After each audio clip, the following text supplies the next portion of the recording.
देव की जय। सर्वसंग से प्रार्थना है, सत्संग प्रारंभ हो रहा है। कृपया सत्संग स्थल पर शांतिपूर्वक विराजमान होकर के श्रद्धा से सत्संग सुने। परमेश्वर की प्यारी आत्माओं से पुनर्निवेदन है, सत्संग प्रारंभ हो रहा है। कृपया सत्संग स्थल पर शांतिपूर्वक विराजमान होकर के श्रद्धा से सत्संग सुने। सत सही संत रामपाल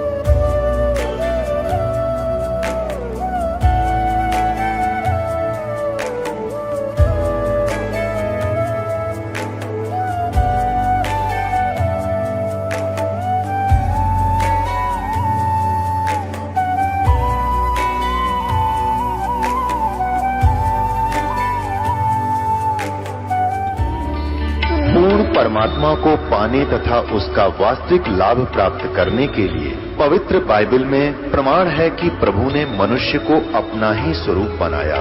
6 दिन में सृष्टि रचकर 7वें दिन विश्राम किया। कुरान शरीफ में प्रमाण है कि हजरत मोहम्मद को खुदा स्वयं कह रहे हैं कि मैंने तुम्हें उस परमात्मा की महिमा बताने के लिए भेजा है। वो परमात्मा कबीर है जिसने 6 दिन में सृष्टि रची तथा 7वें दिन तख्त पर जा विराजा। उसकी खबर किसी बाखबर से पूछकर तो देखो। कृपया अवश्य सुनिए जगत गुरु तत्वदर्शी संत रामपाल जी महाराज के अमृत वचन। दुनिया में भारत एकमात्र ऐसा मुल्क है जहां अनेकता में एकता देखने को मिलती है। यानी भारत में अनेक जाति मजहब को मानने वाले लोग एक साथ रहते हैं। यही वजह है कि भारत में पूरे वर्ष त्योहारों का मौसम बना रहता है, चाहे वह हिंदू, मुस्लिम, सिख, ईसाई, जैन, बौद्ध धर्म का ही त्योहार क्यों ना हो। ऐसा ही एक इस्लाम धर्म का पर्व है ईद उल फितर, जिसे मीठी ईद के नाम से भी जाना जाता है, जिसे रमजान के आखिरी दिन चांद दिखाई देने के बाद मनाया जाता है। जैसा कि हम सभी जानते हैं कि हर घटना का एक इतिहास होता है, इसी तरह ईद उल फितर का भी एक इतिहास है जिसे मुस्लिम समाज जंग ए बदर से जोड़कर देखता है। तो चलिए आज के इस वीडियो में जानते हैं ईद उल फितर व दीन ए इस्लाम के कुछ खास रहस्य। दर्शकों, आपको बता दें कि हमने इससे पहले वीडियो, जिसका टाइटल है रमजान के मौके पर जाने असली अल्लाह की पहचान, में हजरत मोहम्मद जी की जीवनी से जाना था कि दीन ए इस्लाम की रूहानी कतेब पाक ए कुरान का इल्म पैगंबर हजरत मोहम्मद जी को कैसे प्राप्त हुआ। दूसरा, अल्लाह बेचून नहीं है बल्कि मनुष्य सदृश साकार है जो तख्त पर बैठा है, जिसका सबूत पाक तौरात, पाक कुरान तथा पवित्र बाइबल से जाना था। तीसरा, इस वीडियो में हमने पाक कुरान से ही सबूत दिखाया था कि इस्लाम में भी पुनर्जन्म होता है, इसलिए जो धारणा मुस्लिम समाज में पुनर्जन्म के विषय में है वह गलत है। चौथा, हमने आपको पाक कुरान से यह भी स्पष्ट किया था कि कुरान पाक का ज्ञान देने वाला अल्लाह कादिर अल्लाह नहीं है, बल्कि उसने अपने से अन्य कादिर अल्लाह कबीर की ओर संकेत किया है तथा उसका ज्ञान संपूर्ण इल्म रखने वाले बाखबर से जानने को कुरान पाक का ज्ञान देने वाला अल्लाह हजरत मोहम्मद जी से कहता है। तथा हमने आपको इस वीडियो में वर्तमान में इस धरती पर मौजूद बाखबर से भी रूबरू कराया था। यदि आपने इस वीडियो को नहीं देखा है तो इस पूरे वीडियो को अवश्य देखें, जिसका वीडियो लिंक हमने इसी वीडियो के डिस्क्रिप्शन में दे रखा है।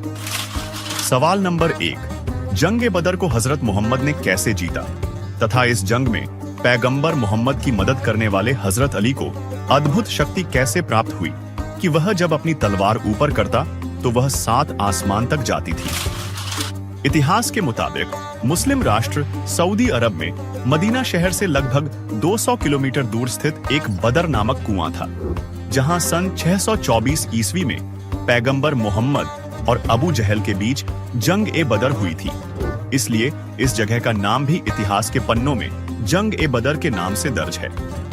इस जंग में पैगंबर मोहम्मद के साथ मात्र 313 सैनिक थे और अबू जहल के साथ 1300 से भी ज्यादा सैनिक थे, लेकिन फिर भी जीत पैगंबर हजरत मोहम्मद ने ही हासिल की थी। जिसके बाद पैगंबर मोहम्मद ने अपने सभी सैनिकों का तहे दिल से शुक्रिया अदा किया और जंग ए बदर की जंग जीतने की खुशी में उन्होंने एक दूसरे को गले मिलकर खुशी के आंसू बहाते हुए खुशियां मनाई और गरीबों में मिठाइयां, कपड़े एवं उपहार बांटे थे, यानी फितरा अर्थात दान दिया था। इसी घटना की याद में ईद उल फितर मनाई जाती है। लेकिन इस बदर के युद्ध के एक रहस्य से हर कोई अनभिज्ञ है। यह तो सभी जानते हैं कि बदर का युद्ध जो हजरत मोहम्मद और विरोधियों के बीच हुआ था, उसमें मोहम्मद जी का साथ हजरत अली ने दिया था, जिसकी वीरता के कारण ही इस युद्ध में कम सैनिक होने के बाद भी हजरत मोहम्मद जी की जीत हुई थी। दर्शकों, बाखबर संत रामपाल जी महाराज जी ने बताया है कि वास्तव में हजरत अली को अल खिज्र के रूप में कादिर अल्लाह कबीर मिले थे और उन्होंने अली को एक मंत्र अर्थात कलमा दिया था तथा कहा था कि इस मंत्र के जाप से पाप कर्म नाश होते हैं। जब अली ने अल खिद्र यानी अल खिज्र जी से युद्ध के लिए आशीर्वाद मांगा था, तब अल खिद्र के रूप में उस कादिर अल्लाह ने अली को एक शब्द बताया। उसका जाप करके अली ने युद्ध में वीरता दिखाई और मोहम्मद जी ने यह युद्ध जीता।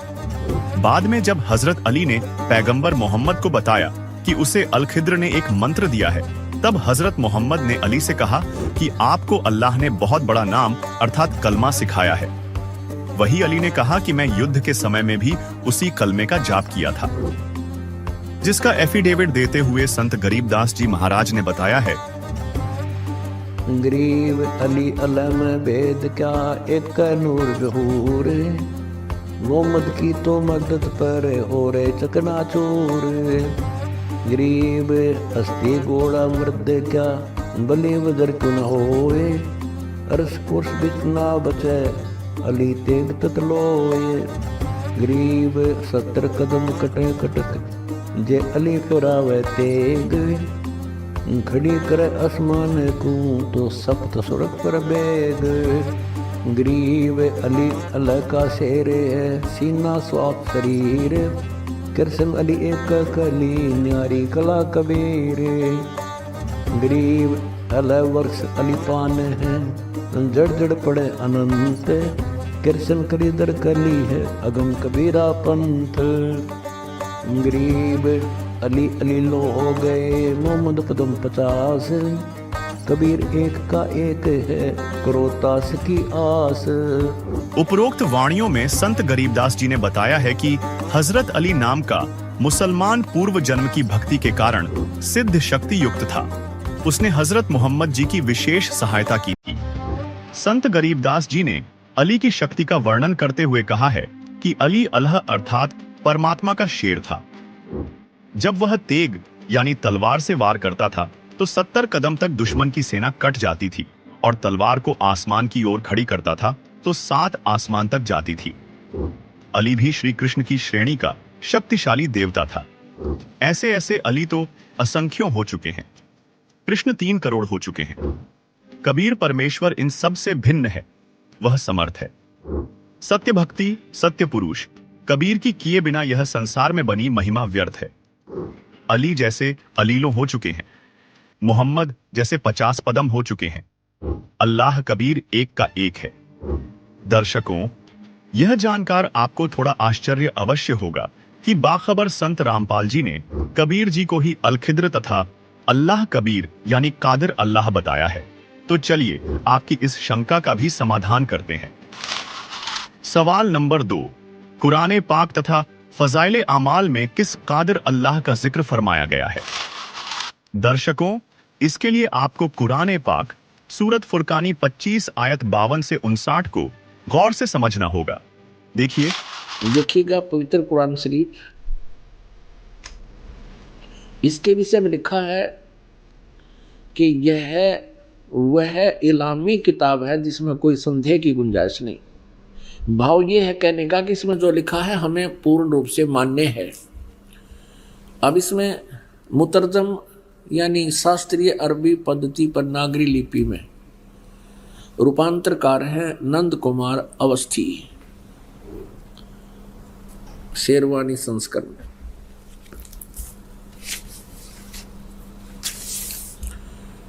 ये भी वही प्रकरण है।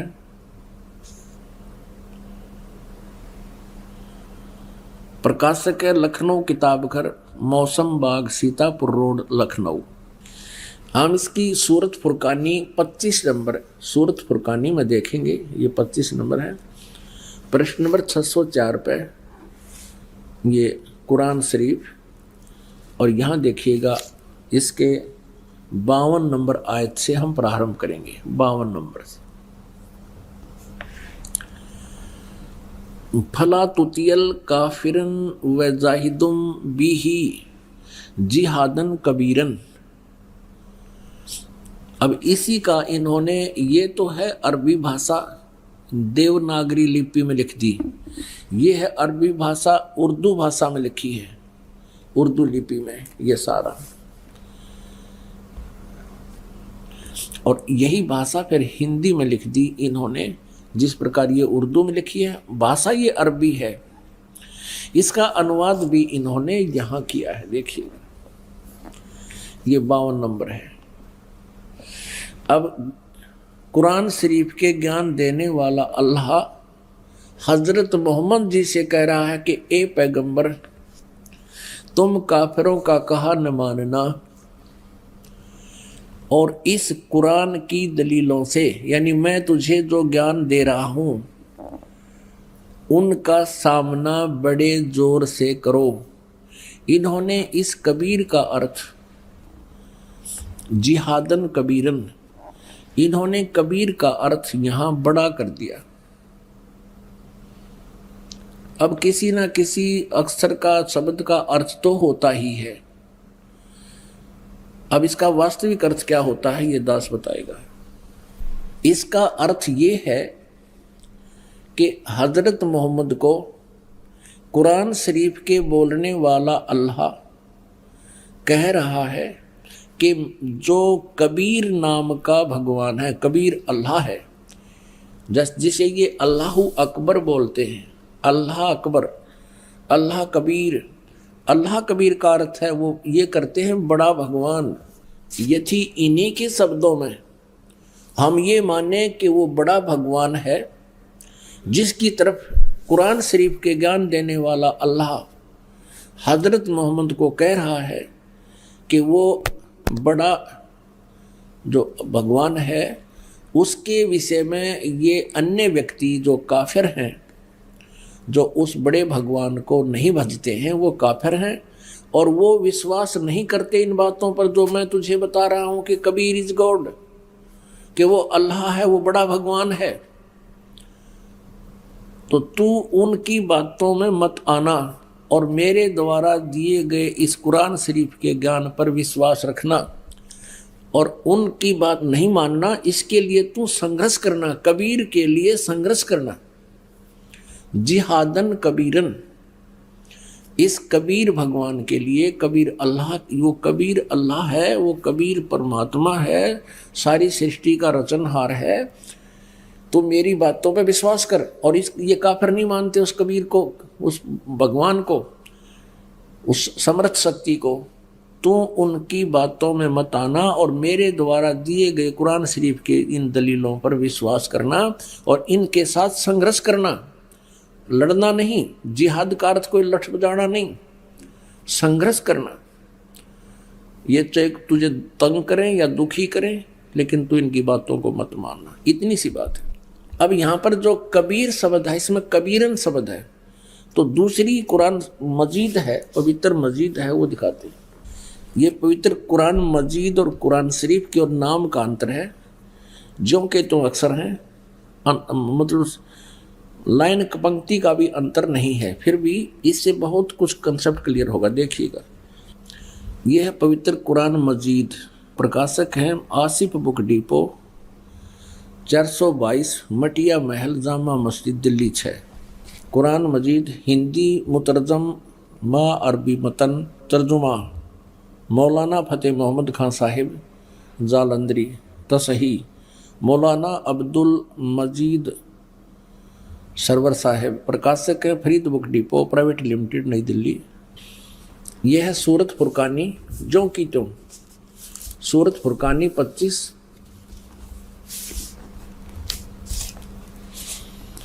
और ये कुरान मजीद पृष्ठ 576 पर, यहां देखिएगा, ये वही ज्यों का त्यों, इसमें कोई अंतर नहीं है। ये अरबी भाषा उर्दू में लिखी है और यही अरबी भाषा हिंदी देवनागरी लिपि में लिखी है। ये 52वें आयत हमको आपको दिखाते हैं। फला तुतियल काफिरन न जाहिदम बिही जिहादन कबीरा, उसमें कबीरन लिखा है, केवल इसमें कबीरा लिखा है, तो हम उसे कबीर बोल देते हैं, सीधा कबीर। वो कबीर अल्लाह है। अब यहाँ से हम इतना ही लेंगे, अधिक नहीं। अब हम फिर पवित्र कुरान शरीफ से ही आगे बढ़ेंगे। इससे तो इतना कंसेप्ट क्लियर करना था, इसके कबीरन कहो या कबीर कहो या कबीरा कहो, अर्थ उनका एक ही है। आप देखना, ये कुरान शरीफ, हम फिर कुरान शरीफ पर आगे, ये देखिएगा, ये कुरान शरीफ हम फिर देख रहे हैं किताब, ये वही है कुरान शरीफ। अब यहाँ आगे हम सूरत फुरकानी 25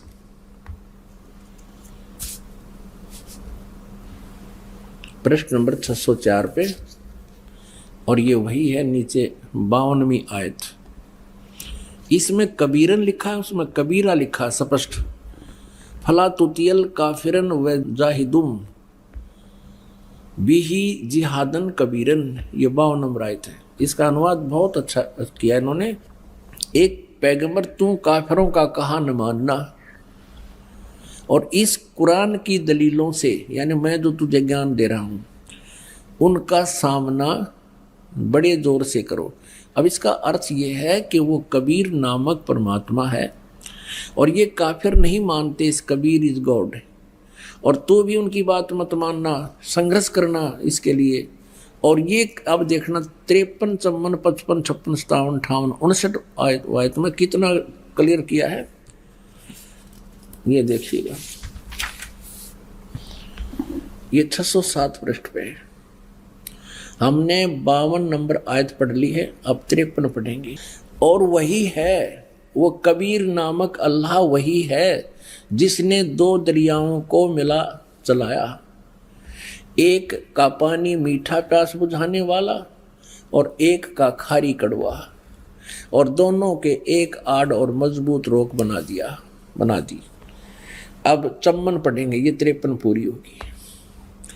और वही है जिसने पानी की बूंद से आदमी को पैदा किया, फिर उसको साहिबे नसब यानी किसी का बेटा या बेटी, और ससुराल वाला यानी किसी का दामाद बहू बनाया। और तुम्हारा परवरदिगार, यानी देखो स्पष्ट कर रहा है, कुरान शरीफ के ज्ञान देने वाला अल्लाह हजरत मोहम्मद को कह रहा है कि वह तुम्हारा परवरदिगार हर चीज के करने में शक्तिमान है। सतगुरु जो चाहे सो कर ही, 14 कोट दूत जमडर ही। और काफिर अल्लाह के सिवा ऐसों को पूजते हैं जो न उनको नफा पहुंचा सकते हैं और न उनको नुकसान, यानी अन्य देवताओं को पूजते हैं, वो उनको ना लाभ दे सकते ना हानि दे सकते, वो काफिर हैं। और काफिर तो अपने परवरदिगार से पीठ दिए हुए हैं, मुंह मोड़े हैं। अब 55 पढ़ ली, अब 56 है। ए पैगंबर, हमने तुमको खुशखबरी सुनाने और सिर्फ अजाब से डराने के लिए भेजा है। अब 57 में, इन लोगों से कहो कि मैं तुमसे इस अल्लाह के हुक्म पर कुछ मजदूरी नहीं मांगता, हाँ जो चाहे अपने परवरदिगार तक पहुंचने की राह इख्तियार कर ले। अब 58 नंबर आयत में, ए पैगंबर, उस जिंदा चैतन्य पर, चैतन्य अर्थ कर दिया, उस जिंदा पर भरोसा रखो, क्योंकि कबीर परमेश्वर जी हजरत मोहम्मद जी को जिंदा महात्मा के रूप में मिले थे। उस जिंदा पर भरोसा रखो जो कभी मरने वाला नहीं है, वो अविनाशी है। और तारीफ के साथ उसकी पाकी यानी पवित्रता बयान करते रहो, उसकी महिमा का गुणगान करते रहो, और अपने बंदों के गुनाहों से वह काफ़ी खबरदार है। अब देखो, इन्होंने ये 58 नंबर आयत है, यहाँ देखिएगा, इन्होंने ये खबीरा लिख दिया। खबीरा, इसको कबीरा कहो, खबीरा कहो, अकबर कहो, एक ही अर्थ बनता है। इसमें लिखा है कि वो कबीर नामक परमात्मा इबादत ही कबीरा है।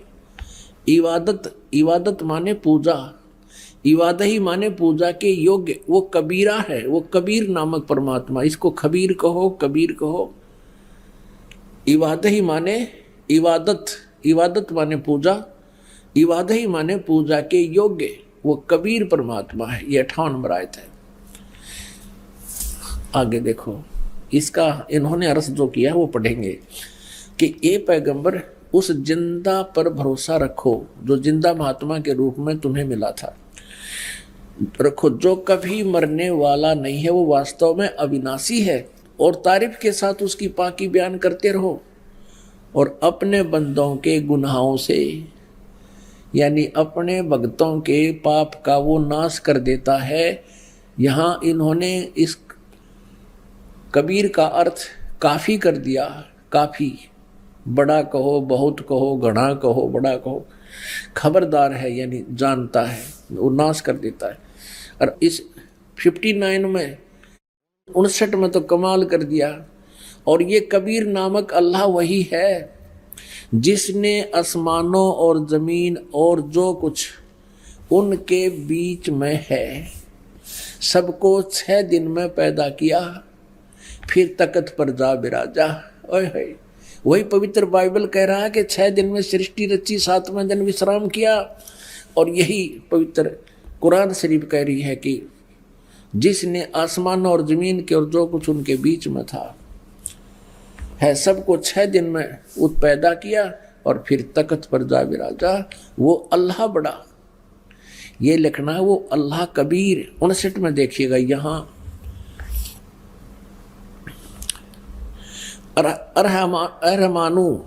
अरहमानु असल फसल बीही यु खबीरन।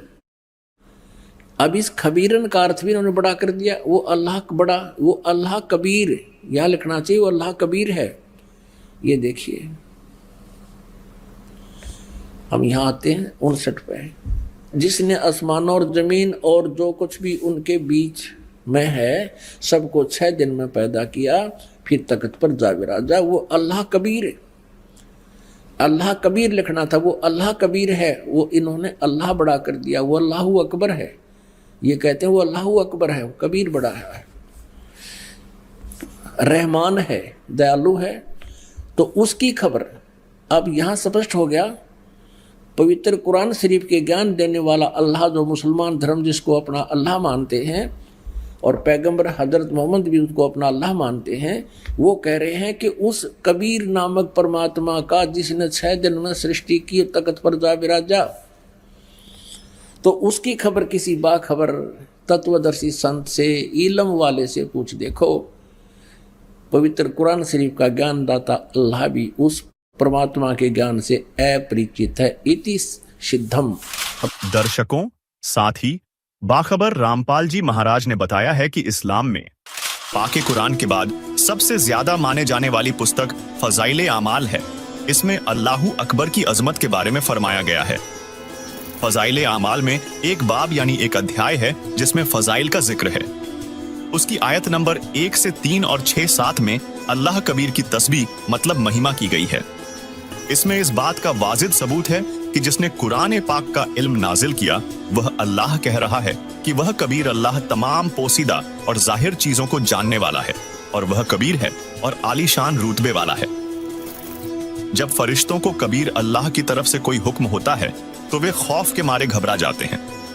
यहाँ तक कि जब उनके दिलों से घबराहट दूर होती है तो एक दूसरे से पूछते हैं कि कबीर परवरदिगार का क्या हुक्म है। वह कबीर आलीशान मर्तबे वाला है। ये सब आदेश कबीर अल्लाह की तरफ से है जो बड़े आलीशान रुतबे वाला है। हजूर अक़सद सल्लल्लाहु अलैहि वसल्लम हजरत मोहम्मद का इरशाद है कि कोई बंदा ऐसा नहीं है कि ला इलाहा इल्लल्लाह कहे और उसके लिए आसमानों के दरवाजे न खुल जाएं। यहाँ तक कि यह कलिमा सीधा अर्श तक पहुँचता है, बशर्ते कि कबीरा गुनाहों से बचाता रहे। फजाइल आमाल में 2 कलमों का जिक्र है कि एक तो ला इलाहा इल्लल्लाह है और दूसरा अल्लाहु अकबर कबीर। बल्लत कबीर बुल्लाह आला महादाकुब वाला अल्लाह कुम तरकोरून, और ताकि तुम कबीर अल्लाह की बड़ाई बयान करो इस बात पर कि तुमको हिदायत फरमाई, और ताकि तुम शुक्र करो अल्लाह ताला का। अली मूल गैब बसाहदाती तील कबीर रूल मुतालू, वह कबीर अल्लाह तमाम पोशीदा और जाहिर चीजों का जानने वाला है, सबसे बड़ा है और आलीशान रुतबे वाला है।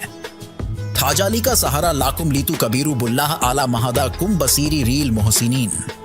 इसी तरह अल्लाह जल्ल शानुहु ने तुम्हारे लिए मुसख्खर कर दिया ताकि तुम कबीर अल्लाह की बड़ाई बयान करो, इस बात पर कि उसने तुमको हिदायत की इखलास वालों को अल्लाह की रिजा की खुशखबरी सुना दीजिए। माजा काला रब्बुकुम कालुल हक्का वाहोवर अल्लियु उल कबीर। जब फरिश्तों को कबीर अल्लाह की तरफ से कोई हुक्म होता है तो वे खौफ के मारे घबरा जाते हैं, यहाँ तक कि जब उनके दिलों से घबराहट दूर हो जाती है तो एक दूसरे से पूछते हैं कि कबीर परवरदिगार का क्या हुक्म है। वे कहते हैं कि फलानी हक बात का हुक्म हुआ। वाकई वह कबीर आलीशान और मर्तबे वाला है। कुल हुक्मुल्लाहि हिलल लिल कबीर, बस हुक्म कबीर अल्लाह ही के लिए है जो आलीशान है, बड़े रुतबे वाला है। अल्लाहुम्मा सल्ली अला रूही मुहम्मदिन फिल अरवाही अल्लाहुम्मा सल्ली अला जअसदी मुहम्मदिन फिल अजसादी अल्लाहुम्मा सल्ली अला कबीर मुहम्मद फिल कुबूरी। हुजूरे अक़दस सल्लल्लाहु अलैहि वसल्लम का इरशाद है कि कोई बंदा ऐसा नहीं कि ला इलाहा इल्लल्लाह कहे और उसके लिए आसमानों के दरवाजे न खुल जाएं, यहाँ तक कि यह कलिमा सीधा अर्श तक पहुंचता है, बशर्ते कि कबीरा गुनाहों से बचाता रहे। कितनी बड़ी फजीलत है और कबूलियत की इंतहा है कि यह कलिमा बराहे रास्त अर्शे मुअल्ला तक पहुंचता है, और यह अभी मालूम हो चुका है कि अगर कबीरा गुनाहों के साथ भी कहा जाए तो नेफा से उस वक्त भी खाली नहीं। मुल्ला अली कारी रह फरमाते हैं कि कबाइर से बचने की शर्त कबूल की जल्दी और आसमान के सब दरवाजे खुलने के एताबर से है, वरना सवाब और कबूल से कबाइर के साथ भी खाली नहीं। बाज उलेमा ने इस हदीस का यह मतलब बयान फरमाया है कि ऐसे शख्स के वास्ते मरने के बाद उसकी रूह के एजाज में आसमान के सब दरवाजे खुल जाएंगे। एक हदीस में आया है 2 कलिमे ऐसे हैं कि उनमें से एक के लिए अर्श के नीचे कोई मुंतहा नहीं, दूसरा आसमान और जमीन को अपने नूर या अपने अज्र से भर दे। एक ला इलाहा इल्लल्लाह, दूसरा अल्लाहु अकबर परमेश्वर कबीर। नाजरीन, जैसा कि हमने इस्लाम धर्म की सबसे अधिक विश्वसनीय किताब में सबूत के साथ कादिर अल्लाहु अकबर कबीर जी की महिमा के बारे में जाना, दर्शकों यहाँ आपको एक शंका और उत्पन्न हो सकती है कि कुरान में जो कबीरन, कबीरा, कबीरू, खबीरा, खबीरन, खबीरू शब्द आए हैं उनका अर्थ बड़ा होता है। तो इसका समाधान भी नानक जी ने कर रखा है, जिन्होंने पवित्र पुस्तक भाई बाले वाली जन्मसाखी के पृष्ठ 198 पर एक काजी रूकनदीन सूरा के प्रश्न का उत्तर देते हुए कहा है, खालक आदम सिरजिया आलम बड़ा कबीर, कायम दायम कुदरती सिर पीरा दे पीर, सजदे करे खुदाई नू आलम बड़ा कबीर। भावार्थ है कि जिस परमात्मा ने आदम जी, जिसे इस्लाम धर्म, ईसाई धर्म और यहूदी धर्म के लोग अपना प्रथम पुरुष मानते हैं, की उत्पत्ति की, वह सबसे बड़ा परमात्मा कबीर है।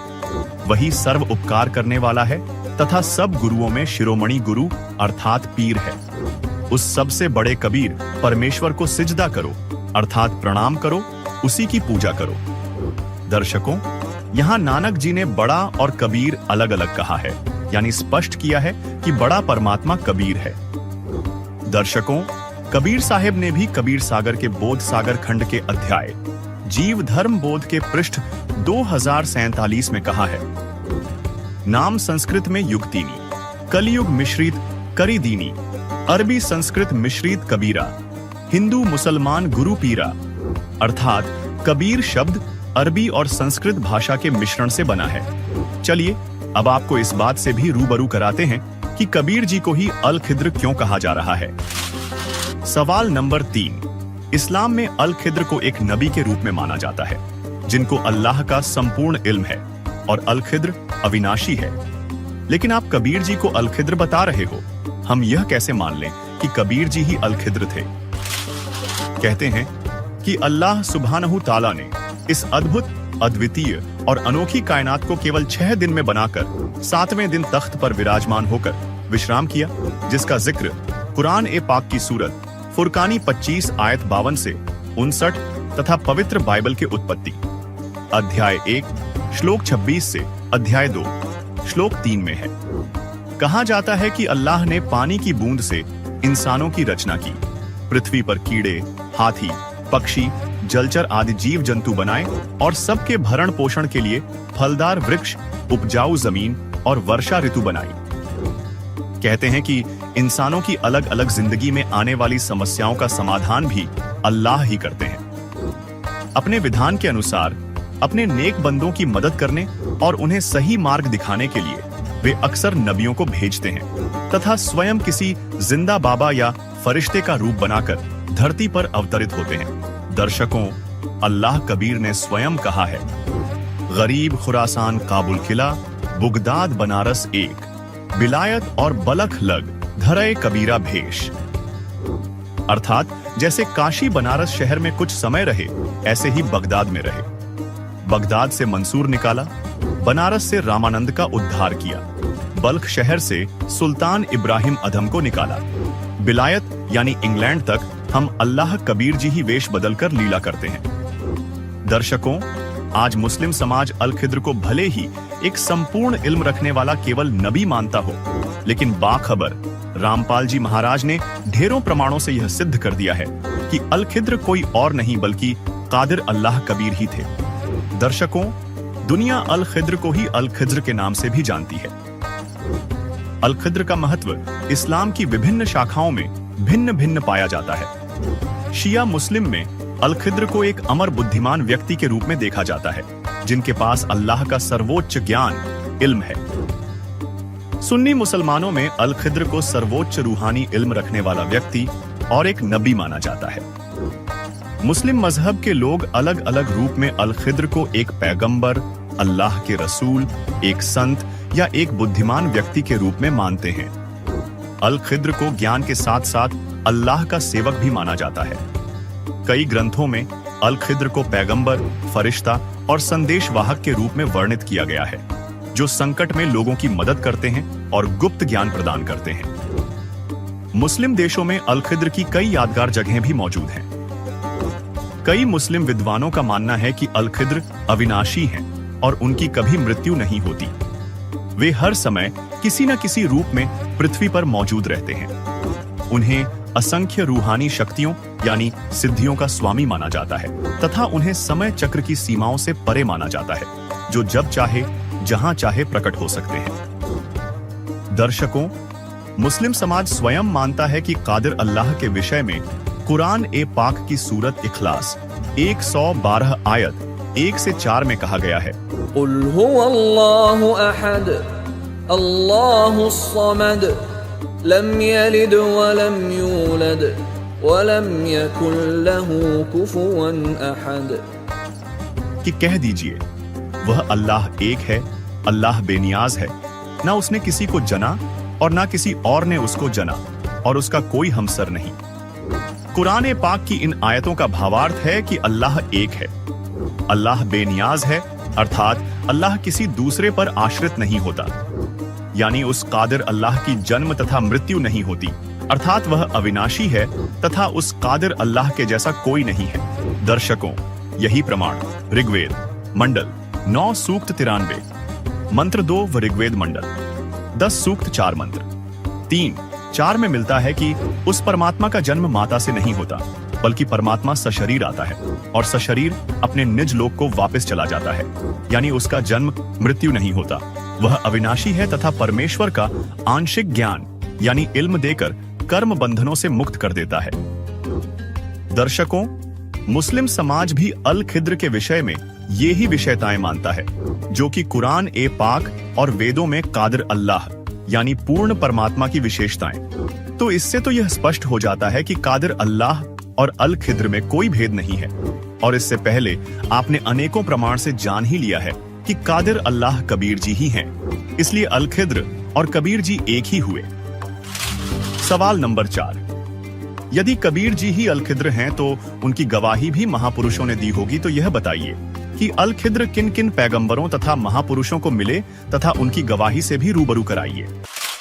दर्शकों, बाखबर संत रामपाल जी ने अनेकों प्रमाणों से यह तो सिद्ध कर दिया है कि कबीर जी ही कादिर अल्लाह हैं तथा वे ही अल-खिद्र हैं। साथ ही उन्होंने यह भी बताया है कि कबीर अल्लाह अनेक महापुरुषों को मिले हैं। तो चलिए अब आपको बाखबर रामपाल जी महाराज द्वारा बताए गए अल्लाह कबीर यानी अल-खिद्र के गवाहों से अवगत करवाते हैं, जिन्होंने छाती ठोककर अपने अपने कालखंड में गवाही दी है कि कादिर अल्लाह कबीर ही है। आइए देखते हैं। सबसे पहले बात करते हैं हजरत मूसा जी की।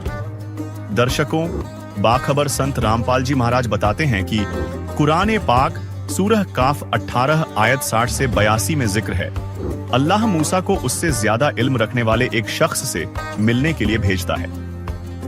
55 हदीसों में इस कहानी का विस्तार से जिक्र मिलता है। एक दिन हजरत मूसा सत्संग फरमा रहे थे। उनसे एक सत्संगी ने पूछा कि हे मूसा, आज के दिन जमीन पर सबसे ज्यादा इल्म रखने वाला शख्स कौन है? हजरत मूसा ने बड़े गर्व से उत्तर दिया, मैं।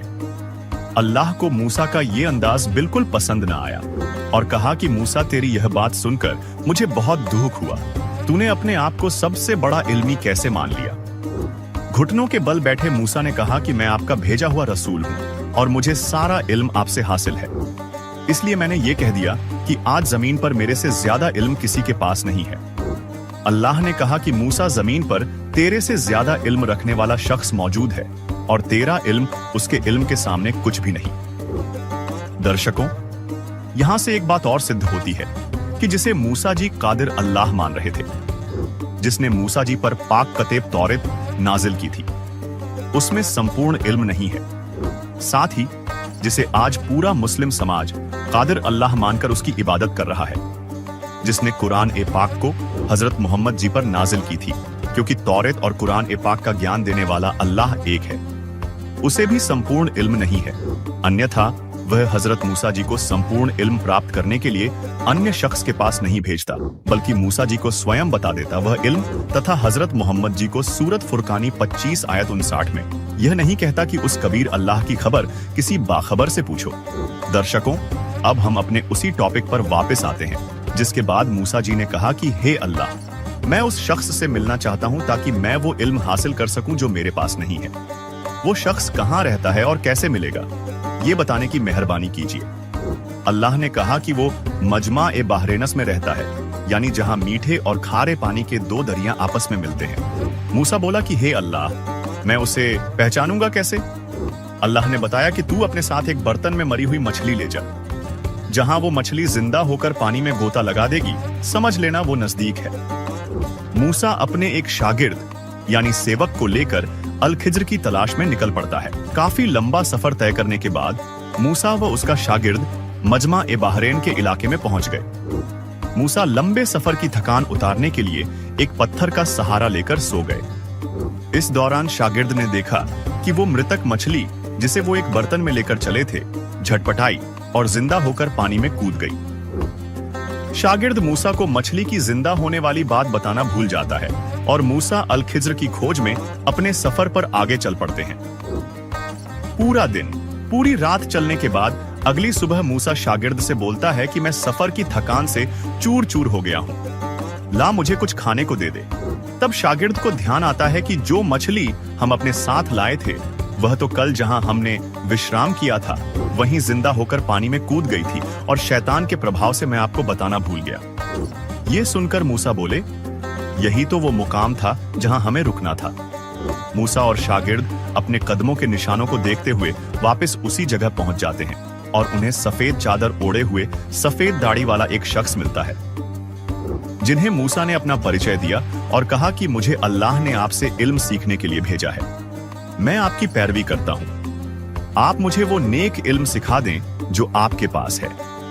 उत्तर में अल-खिज्र ने कहा कि मूसा, आप मेरे साथ हरगिज सब्र नहीं कर सकेंगे, क्योंकि जिस चीज की हकीकत का आपको इल्म नहीं, उस पर आप सब्र कर भी कैसे सकते हैं? मूसा ने कहा कि आप मुझे सब्र करने वाला पाएंगे और मैं किसी बात में आपकी नाफरमानी नहीं करूंगा। अल खिज्र ने कहा कि अच्छा, अगर आप मेरे साथ चलना ही चाहते हो तो ध्यान रहे आप किसी चीज के बारे में मेरे से सवाल ना कीजिएगा जब तक मैं खुद उसके बारे में ना बताऊं। जिसके बाद मूसा ने अपने शागिर्द को वापस भेज दिया और अल खिज्र के साथ अपना सफर शुरू किया। रास्ते में कुछ गरीब लोगों की एक कश्ती देखी। वो मेहनत करते और किराया लेकर लोगों को दरिया पार करवाया करते थे। अल खिज्र और मूसा उस कश्ती पर सवार हो गए। सफर के दौरान अल खिज्र ने उस कश्ती के तख्ते तोड़ दिए और कश्ती में पानी भरने लगा। लोग पानी बाहर फेंकने लगे और जैसे तैसे डूबने से बचे। ये देख मूसा ने इसे नापसंद फरमाया और अल खिज्र से बोले, क्या लोगों को डुबाने का इरादा है? इस पर अल खिज्र ने जवाब दिया कि मैंने पहले ही कह दिया था कि आप मेरे साथ सब्र नहीं कर सकेंगे। मूसा ने कहा कि मेरी अक्ल ने काम नहीं किया, मुझे क्षमा कर दीजिए, आगे ऐसी गलती नहीं होगी। फिर वह दोनों आगे चले और एक लड़के से मिले। अल खिज्र ने उस लड़के को मार डाला। ये देखकर मूसा बोले, आपने एक बेगुनाह की जान ले ली। ये तो आपने बड़ी घटिया और बेहद नापसंदीदा हरकत की।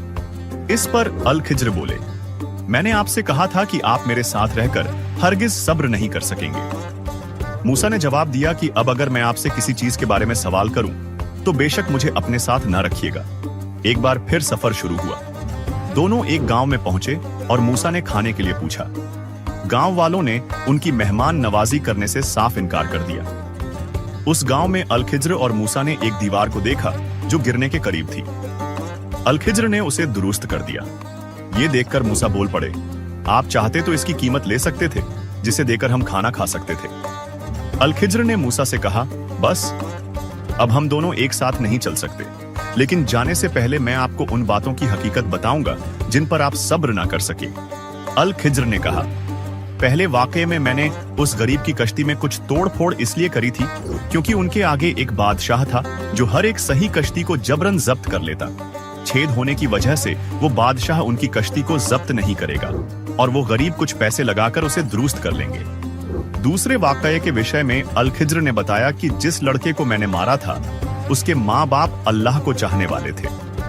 हमें खौफ हुआ कि कहीं ये लड़का उन्हें अपनी सरकशी और कुफ्र से आजिज और परेशान ना कर दे, इसलिए हमने चाहा कि उन्हें उनका परवरदिगार उससे बेहतर पाकीज़गी वाला व उससे ज्यादा प्यार मोहब्बत वाला बच्चा इनायत फरमाए। अल खिज्र ने तीसरे वाकये के बारे में बताया कि दीवार का किस्सा ये है कि उस गांव में 2 यतीम बच्चे हैं जिनका खजाना उस दीवार के नीचे दफन है। उनका बाप बहुत नेक था। रब की यह चाहत थी कि ये दोनों यतीम अपनी जवानी की उम्र में आकर अपना ये खजाना उस रब की मेहरबानी और रहमत से निकालें। इन तीनों किस्सों की हकीकत बताने के बाद अल खिज्र ने कहा कि मूसा, ये थी असल हकीकत उन वाकयात की जिन पर आप सब्र ना कर सके।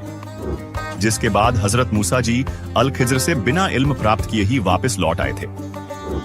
दर्शकों, इसी तरह अल्लाह कबीर हजरत मोहम्मद जी को मिले, लेकिन मोहम्मद जी ने कबीर अल्लाह के ज्ञान को स्वीकार नहीं किया क्योंकि उनकी महिमा पहले ही यहाँ हो चुकी थी तथा उनके 1,80,000 अनुयायी हो चुके थे।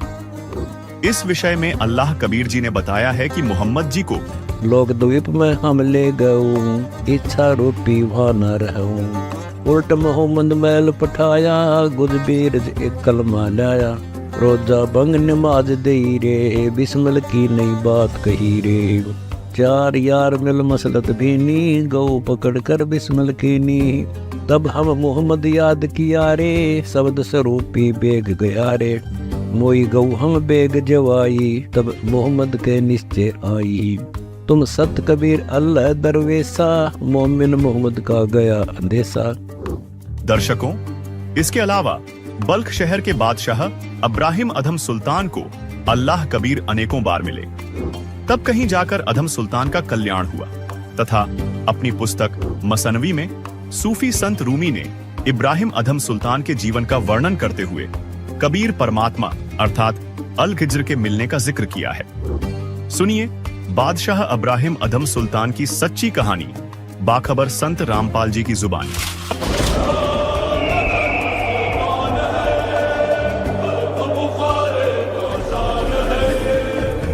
मासूम इंसान, सुन ले दास्तान इब्राहिम अधम सुल्तान। की गूंज सिंहासन का शोर, अब्राहिम की जयकार। आज हम आपको सुनाने जा रहे हैं एक ऐसे राजा की दास्तान जो न सिर्फ तख्त व ताज का मालिक था, बल्कि अपने दौर का सबसे ताकतवर शहंशाह माना जाता था। यह दास्तान है बल्ख के सुल्तान इब्राहिम इब्न अधम की। इब्राहिम अधम सुल्तान, जिनके महल दौलत, शान और शौकत और आलीशान नेमतों से भरे हुए थे, लेकिन उनके दिल को चैन नसीब नहीं था। उनकी जिंदगी में एक ऐसा मोड़ आया जिसने उन्हें फानी दुनिया के मोह से अलग कर दिया और उन्हें तसव्वुफ और इबादत की राह पर डाल दिया। तो आइए सुनते हैं इस अजीम सुल्तान की वो दास्तान जिसने तख्त छोड़कर फकीरी को अपनाया और अपनी जिंदगी को अल्लाह की राह में वक्फ कर दिया। ये सिर्फ एक सुल्तान की कहानी नहीं, बल्कि एक इंसान की रूहानी सफर की मिसाल है। एक ऐसी दास्तान जो हमें अपनी जिंदगी के मकसद को समझने का सबक देती है। आइए मिलते हैं इब्राहिम अधम सुल्तान से और उनकी पाक जिंदगी के एक नए पहलू को जानने की कोशिश करते हैं। क्या आपने कभी सोचा है कि मौत के बाद क्या होता है? क्या हमारी रूह एक गहरी अब्दी नींद में चली जाती है या फिर किसी पुरअसरार आलम में सफर करती है? क्या पुनर्जन्म यानी तनासुख महज एक ख्वाबी ख्याल है, या शायद ऐसी कोई हकीकत है जो हमारी सोच से कहीं परे है? तसव्वुर कीजिए एक ऐसी दुनिया जहां जिंदगी और मौत के बीच की दीवार धुंधली हो जाती है, जहां रूहें अपने मुकद्दर का इंतजार करती हैं और जन्नत और दोज़ख के राज खुलते हैं। ये कोई ख्याली कहानी नहीं, बल्कि इस्लाम के गहरे राजों में से एक है। सदियों से मुस्लिम मुआशरे में एक सवाल लोगों के जहन में घूमता रहा है, क्या वाकई हमारी रूहें कयामत तक सोती रहती हैं, या फिर उस रूह का किसी आसमानी मुकाम में सुकूनत होती है? आज हम इसी पेचीदा मुअम्मे को सुलझाने की कोशिश करेंगे। दीन इस्लाम के मुताबिक जब इंसान इस दुनिया ए फानी से रुखसत होता है तो उसकी रूह को रोजे कयामत तक इंतजार करना पड़ता है। फिर इस्लामी अकीदे के मुताबिक कयामत के रोज अल्लाह ताला सबको दोबारा जिंदा करेगा और उनके अमाल का हिसाब किताब लिया जाएगा। इस मुहासिबे के बाद नेक लोगों को जन्नत की नेमतें नसीब होंगी, जबकि गुनाहगारों को जहन्नुम की आग में झोंक दिया जाएगा। लेकिन यहाँ एक दिलचस्प पेच आता है। अगर रूहें सिर्फ कयामत के दिन ही बेदार होंगी तो फिर हजरत मोहम्मद सल्लल्लाहु अलैहि वसल्लम ने शब मेराज में जन्नत और दोज़ख में हजरत आदम अलैहिस्सलाम और उनकी औलाद को कैसे देखा? नाजरीन, आपको बताते चलें कि हजरत आदम ने एक बार दो अलग अलग मंजर देखे। उन्होंने देखा कि उनकी एक औलाद दोज़ख में है, जहां वह अजाब में मुबतला है, जल रही है, तकलीफ में है। ये देखकर हजरत आदम की आंखों से आंसू आ गए। लेकिन फिर उन्होंने अपनी दूसरी औलाद को जन्नत में देखा, जहां वो नेमतों में मगन थी, आराम और सुकून में थी। ये देखकर हजरत आदम मुस्कुरा उठे। नाजरीन, इस विषय पर हमने पहले भी एक तफसीली वीडियो बनाई है। अगर आप पुनर्जन्म के बारे में गहरी मालूमात हासिल करना चाहते हैं और यह जानना चाहते हैं कि इस्लाम में पुनर्जन्म का कोई तस्वुर है या नहीं, तो हमारी ये वीडियो जरूर देखें। इस वीडियो का लिंक डिस्क्रिप्शन बॉक्स में मौजूद है। कुरान और हदीस में इसका वाज़ेह इशारा मिलता है कि बहुत सी रूहें पहले ही जन्नत और दोज़ख में मौजूद थीं और ये कयामत की तसव्वुर से पहले का मामला है। अगर ये कयामत से पहले ही रूनुमा हो रहा है तो इस्लाम में कयामत आने तक की तसव्वुर पर ही सवाल उठते हैं। फिर यह भी सवाल उठता है कि क्या मौत के बाद दोबारा हयात नसीब होती है? इस पेचीदा मुअम्मे को सुलझाने के लिए आइए सुल्तान इब्राहिम इब्न अधम की एक अनोखी दास्तान की तरफ रुख करते हैं, जिसका जिक्र मशहूर सूफी शायर रूमी ने अपनी किताब मसनवी में भी किया है। इस दिलचस्प दास्तान में ऐसे गहरे राज पोशीदा हैं जो शायद हमें जिंदगी और मौत के इस लाफानी मुअम्मे को समझने में मदद कर सकें। तारीख के झरोखों से झांकती एक कहानी जो हमें बताती है कि इंसान की रूह किस तरह अपने खालिक से मिलने की जुस्तजू में भटकती है। ये दास्तान है इब्राहिम इब्न अधम की, जिसकी रूह ने कई जन्मों तक कबीर परवरदिगार की पनाह में रहकर आखिरकार नजात पाई। इब्राहिम अधम सुल्तान, जिसने अपने किसी इंसानी जिंदगी में कबीर अल अजीज की पनाह ली थी। खुदा उनके तमाम जिंदगियों में उनके साथ रहे और हकीकी रूहानी इल्म अता करके आखिरकार उसे काल के फंदे से निजात दिलाई। उस रूह ने सम्मन की जिंदगी में जो अकीदत से इबादत की थी, उसके नतीजे में इंसानी जिंदगियां मिलती आ रही थी, और जो सदका किया था उसके सिला में हुक्मरान बनता रहा। उसका सबसे बड़ा सदका 3 सेर आटा था जो बेटे की कुर्बानी देकर किया था। उसी वजह से वह दौलतमंद बादशाह बनता रहा। कुछ नौशेर खान की जिंदगी में कबीर परवरदिगार जी ने वजह बनाकर सदका करवाया, जिस सबब से भी वह बलक का दौलतमंद बादशाह बना। इब्राहिम इब्न अधम एक मुस्लिम बादशाह जो अपनी दौलत और शान और शौकत में मसरूफ थे। लेकिन एक ऐसा वाकया उनकी जिंदगी में पेश आया जिसने न सिर्फ उनकी पूरी हयात का रुख बदल दिया बल्कि उन्हें अपने माजी की जिंदगियों की हकीकत से भी आगाह कराया। कबीर सागर अध्याय 16 सुल्तान बोध सफा 37 पर सुल्तान इब्राहिम की मुकम्मल कहानी का बयान मिलता है। सुल्तान एक फारसी लफ्ज है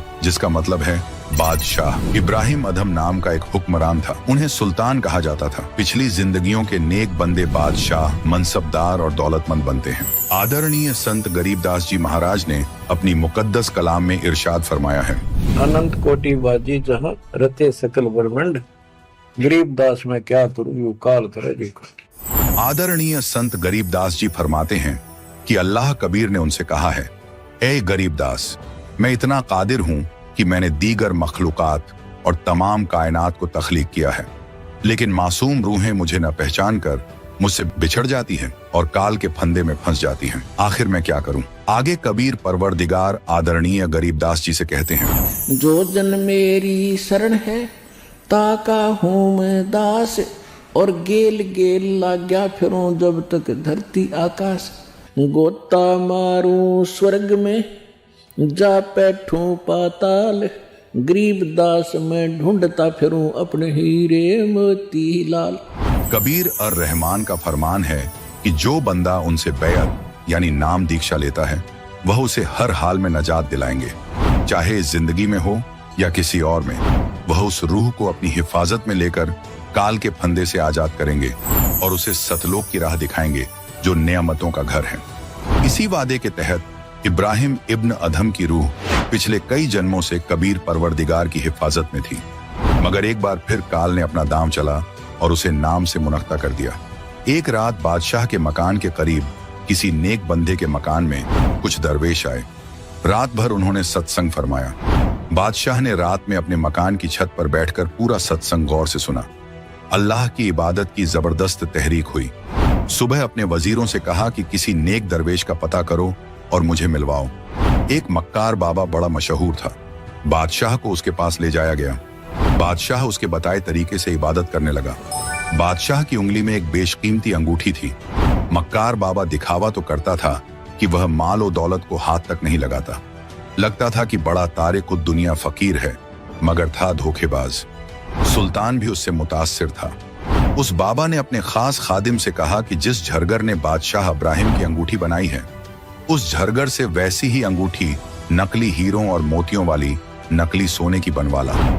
नकली अंगूठी बिल्कुल हूबहू बन गई। एक रोज बादशाह दरवेश के पास गया। दरवेश ने कश्ती सवारी की ख्वाहिश की। सुल्तान इब्राहिम अधम ने फौरन कश्ती सवारी का इंतजाम करवाया। तालाब के बीच में जाकर बाबा ने कहा, जनाब आली, आपकी अंगूठी बेहद खूबसूरत है, जरा दिखाना। बादशाह ने अंगूठी निकालकर दरवेश को दे दी और बाबा देखने लगा। नजर बचाकर अंगूठी बदल दी। बादशाह ने कहा कि आप चाहें तो अंगूठी रख लें या और बनवा दूं। बाबा ने कहा, अरे फकीरों के लिए तो यह खाक है खाक। यह कहकर नकली अंगूठी तालाब में फेंक दी। यह देख बादशाह को पूरा यकीन हो गया कि वाकई में दरवेश तारिक दुनिया फकीर है। मगर कुछ दिन बाद ही उस मक्कार बाबा का भांडा फूट गया। उसके राजदार मुरीद ने बादशाह को सारा किस्सा बताया। इब्राहिम सुल्तान बाबा के पास गए। तब बादशाह ने वह अंगूठी उसी बाबा की झोंपड़ी की जमीन में दफन पाई तो बहुत रंजीदा हुआ और दरवेशों से एतबार उठ गया। उस मक्कार को कैद खाने में डाल दिया।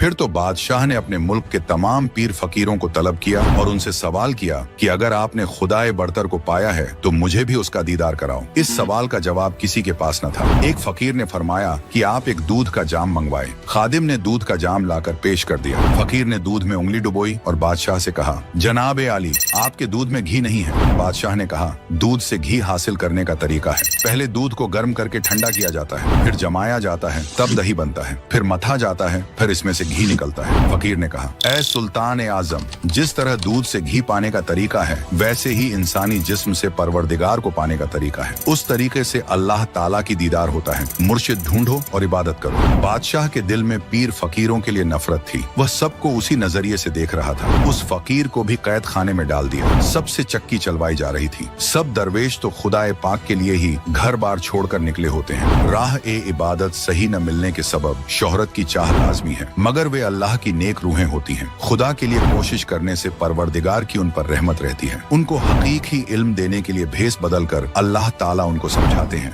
लेकिन काल के फंदे में उलझकर वे अंधे हो जाते हैं और हकीकत को नजरअंदाज कर देते हैं। मगर खुदाए करीम तो सबका बाप है, वह बच्चा जानकर मुआफ कर देता है और उनकी भी मदद फरमाता है। कैद खाने में गमगीन पीर फकीरों की फरियाद सुनकर उनको रिहा कराने के लिए और अपने नेक आबिद अब्राहम सुल्तान को काल के फंदे से निजात दिलाने के लिए कबीर परवरदिगार एक भैंसे पर सवार होकर सुल्तान अधम के दरबार ए आला में तशरीफ लाए। दरवेश के लिबास में परवरदिगार को देखकर इब्राहिम सुल्तान ने पूछा, आप किस मकसद से आए हैं? परवरदिगार ने फरमाया कि आपके सवाल का जवाब देने आया हूँ। इब्राहिम ने सवाल किया कि मुझे बताइए खुदा कैसा है? अगर आप खुदा से मिले हैं तो मुझे भी मिलवाइए। कबीर जी ने भैंसे से कहा कि बता दे भैंसा, अल्लाह कैसा है? कहाँ है? खुदा की कसम सच कहना। भैंसा इंसान की तरह बोला। कहा कि इब्राहिम मेरे ऊपर जो बैठा यही अल्लाहू अकबर है। सुल्तान को भैंसे को बोलते देखकर हैरत हुई और मुतासिर भी हुआ। सोचने लगा कि यह कोई करिश्मा हो सकता है। कबीर परवरदिगार भैंसे समेत वहाँ से गायब हो गए। इब्राहिम को चक्कर आ गया। कबीर परवरदिगार कैद खाने के सामने खड़े हो गए। सिपाहियों को हुक्म था कि कोई भी दरवेश मिले उसे कैद में डाल दो, इसलिए उन्होंने कबीर परवरदिगार को कैद कर दिया। सिपाहियों ने कहा कि चक्की चलाओ। बाकी सब फकीर भी चक्की चलाकर आटा पीस रहे थे और गिड़गिड़ा रहे थे। कबीर परवरदिगार ने सिपाहियों से कहा कि हम कैदी एक काम करेंगे, एक काम सिपाही करेंगे। हम चक्की चलाएंगे तो तुम सिपाही चक्की में गंदुम, गेहूं, चना,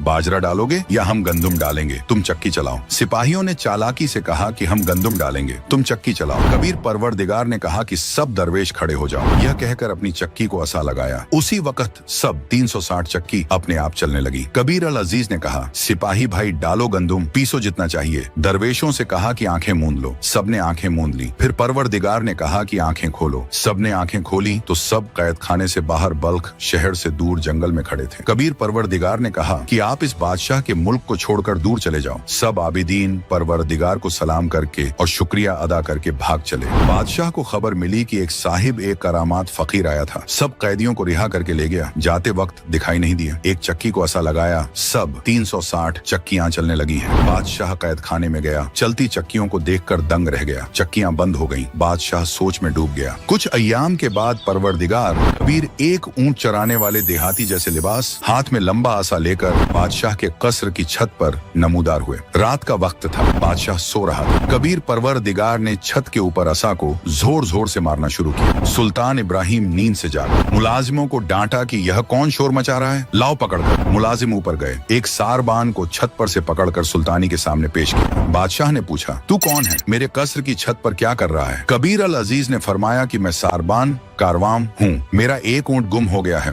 उसको छत पर ढूंढ रहा हूँ। सुल्तान अधम ने कहा कि ए मासूम बंदे, छत के ऊपर ऊंट कैसे चढ़ सकता है? ये तो कभी हुआ ना होगा। कहीं जंगल में ऊंट को ढूंढ। परवरदिगार कबीर ने कहा कि ए इब्राहिम, जैसे ऊंट छत के ऊपर नहीं हो सकता, न छत के ऊपर कभी मिलता है, ऊंट को जंगल में ढूंढना पड़ता है। इसी तरह अल्लाह ताला तख्त शाही पर बैठकर ऐश और आराम मौज मस्ती करने से नहीं, वह दरवेशों में मिलता है। इतना कहकर कबीर परवरदिगार गायब हो गए। सुल्तान अधम बेहोश होकर जमीन पर गिर पड़ा। गुजरा और बेगमात ने एक अमिल झाड़ फूंक करने वाला बुलाया। उसने बादशाह के एक हाथ पर ताबीज बांध दिया और कहा कि इन पर जिन्न भूत का साया है, ठीक हो जाएगा। बादशाह का दिल मुल्क के इंतजाम में नहीं लग रहा था, मलूल रहने लगा। कुछ अरसे बाद बादशाह मामूली हो गया और दोबारा ऐश और आराम में मसरूफ हो गया। खुदाए कबीर अपने खूबियों के मुताबिक फिर एक तमाशा दिखाने तशरीफ लाए। एक मुसाफिर का भेस बनाकर बगल में कपड़ों की पोटली दबाए देहाती लिबास में शाम के वक्त सुल्तान के कसर ए आला में पहुंचे। सुल्तान मकान के दरवाजे पर सहन में कुर्सी पर बैठा था। बादशाह ने पूछा कि आप यहाँ किस मकसद से आए हैं? खुदाए कबीर ने फरमाया कि मैं एक राहगीर हूँ, रात को आपकी सराय में ठहरना चाहता हूँ। एक रात का किराया बताइए कितना होगा? सुल्तान इब्राहिम अधम मुस्कुराया और बोला कि ऐ सात दिल मुसाफिर, ये कोई सराय नहीं है, ये तो मेरा कसर शाही है। मैं इस शहर का हुक्मरान हूँ। कबीर और रहमान ने सवाल किया कि आपसे पहले इस कसर में कौन रहता था? सुल्तान इब्राहिम अधम ने जवाब दिया कि मेरे आबा व अजदाद यहाँ मुकीम थे। फिर कबीर अल्लाह ने पूछा, वे कहाँ हैं? मैं उन्हें देखना चाहता हूँ। सुल्तान ने जवाब दिया, वे तो अल्लाह को प्यारे हो गए। खुदा ने पूछा कि आप कितने दिन इस कसर में रहेंगे? जवाब की बजाय सुल्तान ने गहरी सोच में डूबकर कहा कि मुझे भी एक दिन रुखसत होना है। कबीर परवरदिगार ने फरमाया कि ए गाफिल इंसान, ये सराय नहीं तो और क्या है?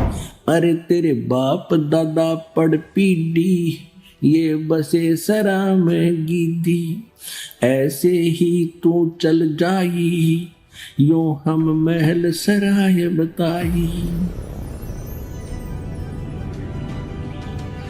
सुल्तान बेहोश हो गया। कुछ अय्याम बाद बादशाह फिर अपनी पुरानी रवायत पर लौट आया। रोज के वक्त सुल्तान इब्राहिम अपने नौलखा बाग में आराम फरमाया करता था। उसके बिस्तर को एक कनीज आरास्ता करती थी, चारों तरफ गुलदस्ते सजाती थी। कनीजों का लिबास मलिकाओं से अलग होता था। तमाम कनीजों का लिबास एक जैसा होता था। रहीम और करीम कबीर ने उस अपनी अजीज रूह के जिस्म को काल के फंदे से निजात दिलाने के लिए क्या क्या तदबीरें की। एक रोज खुदाए कबीर ने एक कनीज का भेस बनाया, बाग में सुल्तान का बिस्तर खास आरास्ता किया, फूलों के गुलदस्ते निहायत खूबसूरत अंदाज में सजाए और खुद उस पलंग पर लेट गए। सुल्तान इब्राहिम आया तो देखा एक कनीज मेरे शाही पलंग पर सो रही है। इसे मेरा जरा सा भी खौफ नहीं है। बादशाह ने उसी लम्हे कोड़ा उठाकर लेटे हुए खुदा कबीर की कमर पर 3 बार मारा। 3 निशान कमर पर नुमाया हो गए, चाम उधड़ गया। कनीज के भेस में खुदा ने पलंग से उतरकर एक बार गिरिया का इजहार किया और फिर जोर जोर से हंसने लगी। इतनी तकलीफ के बावजूद कनीज को हंसते देखकर इब्राहिम हैरत में पड़ गया। वह सोच रहा था कि कनीज को तो बेहोश हो जाना चाहिए था या जान से जाना चाहिए था। सुल्तान ने कनीज के भेस में खुदा का हाथ थामा और पूछा कि ऐ कनीज, इतना क्यों हंस रही है? खुदा कबीर ने फरमाया कि मैंने इस बिस्तर पर एक घड़ी आराम किया। एक घड़ी के सुकून का बदला मुझे 3 कोड़े मिले। मेरे जिस्म का चाम भी उधड़ गया। मैं इसलिए हंस रही हूँ कि जो इस नापाक सेज पर शबो रोज सोता है उसका क्या हश्र होगा। मुझे तेरे हाल पर रहम आ रहा है ऐ गाफिल इंसान। कहे खवास सुनो अब्राहिम, कैसा खिलवत खाना, एक घड़ी से जा पर पोटे तन का चाम उड़ाना। जो सोवत जो सो रहता उनका के हाल गुजारता। इतना कहते अंतर्जान हो गया।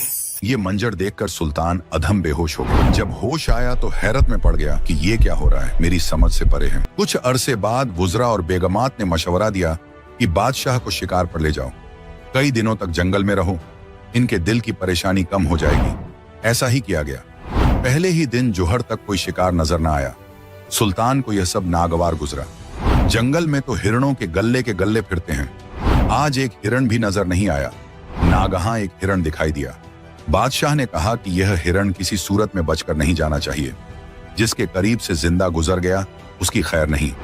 इतना कहते ही हिरण सुल्तान के घोड़े के नीचे से निकलकर जंगल की तरफ भाग निकला। बादशाह ने शर्मिंदगी के मारे घोड़ा पीछे पीछे दौड़ाया। दूर जाकर हिरण जंगल में गायब हो गया। सुल्तान और घोड़े को शदीद प्यास लग गई, जान पर बन आई। अल्लाह से पानी की दुआ की, वापस अपने खैमे की तरफ चल पड़ा, मगर खैमा 1 घंटे की मसाफत पर था। वहां तक जिंदा पहुंचना मुश्किल था।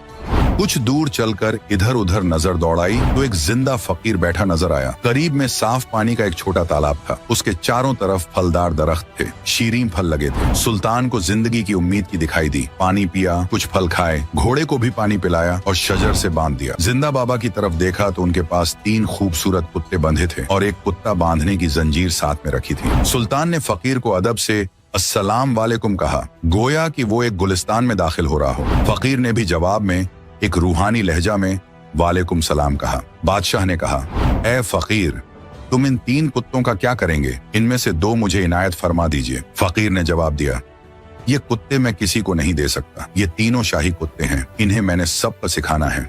ये तीनों बल्ख शहर के शहंशाह रहे हैं। सुल्तानी को बात कुछ हजम नहीं हुई। फकीर ने फिर कहा, मैं इन्हें नसीहत करता था कि तुम अल्लाह को याद किया करो। इस फानी दुनिया में हमेशा नहीं रहोगे, मरने के बाद कुत्ते की जिंदगी पाओगे। अब तुम शाही खाने, बिरयानी, कबाब, जर्दा और मेवे खा रहे हो। ये तुम्हारे पिछली जिंदगी के नेक आमाल और इबादत का नतीजा है। अगर इस इंसानी जिंदगी में इबादत नहीं करोगे तो कुत्ते जैसे जानवरों की जिंदगी में तकलीफ उठाओगे। खाने को ये लजीज खाना नहीं मिलेगा। झूठे टुकड़े खाया करोगे, गंदगी खाओगे, नाली का मैला पानी पियोगे। फकीर ने अपनी बात जारी रखी। जब ये बादशाह थे तब इन्होंने मेरी बातों पर जरा भी तवज्जो नहीं दी। ये सोचते थे कि यह फकीर बेवकूफ है, सल्तनत को कौन संभालेगा, बेगमों का क्या होगा। अब ये तीनों कुत्ते बन गए हैं। देखो, मैंने काजू बादाम किशमिश से बना हुआ हलवा खीर इनके सामने रखा है। इन्हें खाने नहीं देता हूं। जब ये खाने की कोशिश करते हैं तो मैं इन्हें सजा देता हूं। यह कहकर कबीर परवरदिगार ने जो एक लोहे की बेल रखी थी उसे उठाकर कुत्तों को मारना शुरू किया। कुत्ते चीख पुकार मचाने लगे। परवरदिगार बोले, खाओ ना हलवा, खिलाऊं तुम्हें, बासी सूखे टुकड़े डालूंगा। ए घुड़सवार भाई, फकीर ने कहा, ये जो खाली बेल रखी है ये बताऊं किस लिए है? जो बल्ख शहर का बादशाह सुल्तान इब्राहिम इब्न अधम है, वह भी दुनिया और सल्तनत की चकाचौंध में अंधा होकर अल्लाह को भूल गया है। अब उसे याद नहीं कि मरकर कुत्ता भी बन सकता है।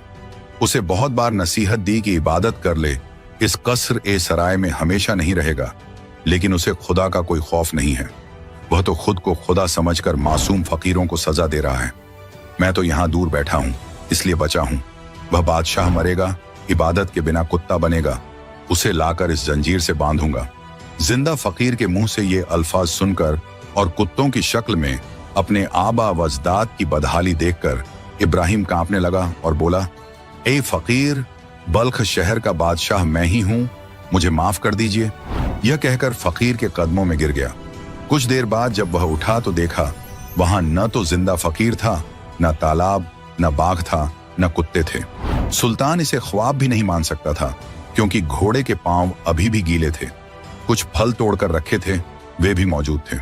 सुल्तान को समझते देर नहीं लगी। घोड़े पर सवार हुआ और पड़ाव पर आया। मुंह से कुछ न बोल पाया। हाथ से इशारा किया कि सामान बांधो और लौट चलो शहर को। कुछ ही लम्हों में काफिला बल्ख शहर की ओर रवाना हो गया।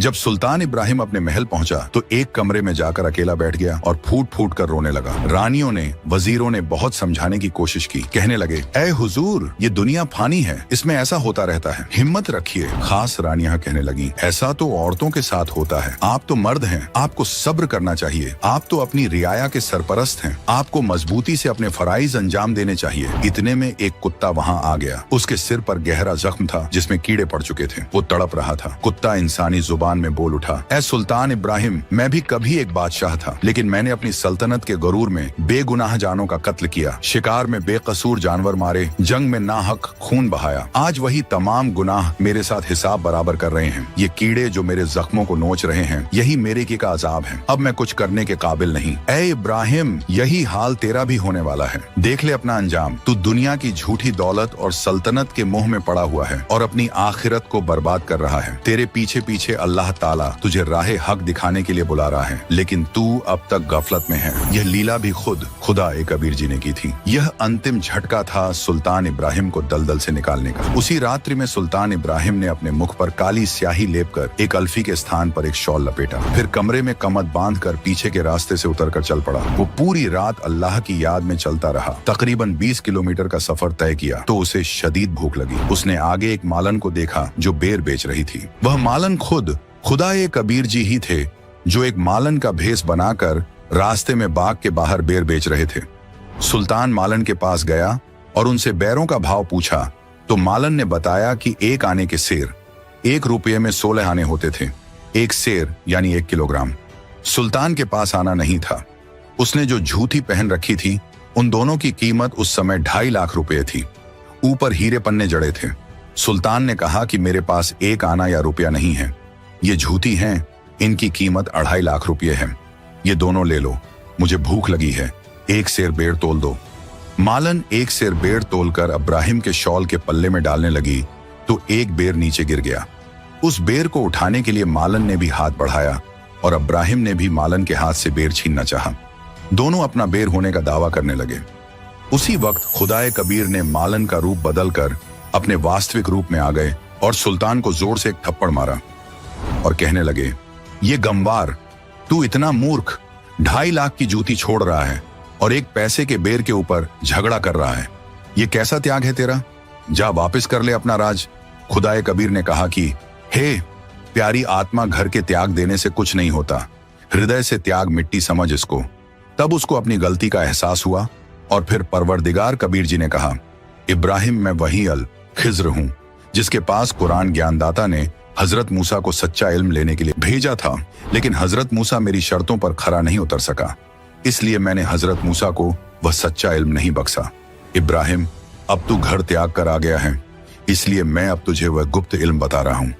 नाजरीन गौर फरमाइएगा, चूंकि सुल्तान इब्राहिम मुस्लिम था, वो इस बात से बिल्कुल वाकिफ था कि पाक कुरान शरीफ में इस वाक़े का साफ तौर पर जिक्र मिलता है। सूरतुल कहफ 18 आयत नंबर 60 से 68 में इसी तरह का एक किस्सा बयान किया गया है, जहां हजरत मूसा अलैहिस्सलाम की मुलाकात हजरत अल खिज्र अलैहिस्सलाम से होती है। ये पूरा मंजर देखकर सुल्तान इब्राहिम खुदाए कबीर के कदमों में गिर पड़ा और रोते हुए कहने लगा, ऐ परवरदिगार, तूने मुझ पर बड़ी रहमत फरमाई, मैं तो जहन्नम का हकदार बन चुका था, मगर तूने मुझे बचा लिया। खुदाए कबीर ने फरमाया, बेटा, मुझे पहले से मालूम था कि तेरी सबसे बड़ी दुश्मन ये सल्तनत, ये रियासत और ये शान और शौकत है, जिसे तू अपनी सबसे बड़ी ताकत समझ रहा था। अब तू इस गुमान से आजाद हो चुका है, इसलिए मैं तेरे साथ हूँ। तुझे जिस चीज की जरूरत पड़े मुझे याद करना, तू मुझे अपने करीब ही पाएगा। इतना कहकर खुदाए कबीर गायब हो गए। उस रात सुल्तान ने बड़ी मुश्किल से वक्त गुजारा। सुबह हुई, भूख शदीद लग रही थी। उसने दिल से खुदाए कबीर को पुकारा, या अल्लाह, भूख बहुत लगी है। तभी अचानक आसमान से एक थाली आई जो एक सफेद कपड़े से ढकी हुई थी। वो थाली आकर सुल्तान के सामने ठहर गई। जब उसने कपड़ा हटाया तो देखा कि उसमें काजू, किशमिश, सेब, संतरे, हलवा, खीर, पूरी, कचौड़ी और न जाने कितनी नियमतें रखी हुई थी। मगर ये देखकर सुल्तान इब्राहिम का दिल कांप गया। उसने फौरन थाली को फिर से कपड़े से ढक दिया, मुंह फेर लिया और कहने लगा, ऐ अल्लाह, तूने मुझे इन नियमतों के जाल से निकाला था, फिर क्यों भेज दिया? बस मुझे एक सूखी रोटी दे दे। ये सब देखकर अल्लाह ताला कबीर जी ने आकाशवाणी की ओर कहा, अब्राहिम, तू सफल हुआ। अब तेरी रूह इस गंदे दलदल से हट चुकी है। अब तू जंगल से लकड़ी तोड़ और उसे बेचकर अपना गुजारा कर और भक्ति कर, लेकिन सच्चे नाम बिना बात नहीं बनेगी। इतना कहकर अल्लाह ताला कबीर जी की आकाशवाणी बंद हो गई। कुछ दिन बाद परवरदिगार कबीर जी राजा को मिले और प्रथम मंत्र दिया, फिर उसके बाद सतनाम दिया और कहा, तुझे सारनाम दूंगा जब तू योग्य हो जाएगा। कबीर सागर के सुल्तान बोध में सफा 62 पर गवाही है। प्रथम पाण प्रवाणा लेई, पीछे सार शब्द तोई देई। तब सदगुरु ने अलख लखाया, करी प्रतीत परम पद पाया। सहज चौका कर दीन्हा पाना, नाम काल का बंधन तोड़ बगाना। गौर करें, उस वक्त इब्राहिम के पास न तो आरती चौका करने को मालो दौलत था, न कोई और सहूलत थी। यह असली कबीर साहब की दीक्षा की रस्म है। जिस आरती चौका में लाखों या हजारों का सामान, नारियल वगैरह का कोई इंतजाम नहीं है, वह तो बाद में कोई पाठ कराना चाहे तो कराए, वरना दीक्षा की रस्म सिर्फ मंत्रित पानी और मीठी चीजों, मिश्री, शक्कर, गुड़ से की जा सकती है। सतनाम और सार शब्द में पान, पीने की चीज नहीं दिया जाता, बस दीक्षा मंत्र बताए समझाए जाते हैं। संत गरीबदास जी देहात छुड़ानी, झिला झज्जर, हरियाणा को कबीर परवरदिगार मिले थे। उन्हें रूहानी नजर अता की थी। उसी के मुतालिक आदरणीय संत गरीबदास जी ने इरशाद फरमाया है, हम सुल्तानी नानक तारे दादू को उपदेश दिया, जात जुलाहा भेद न पाया, वो का सीमा है कबीर हुआ।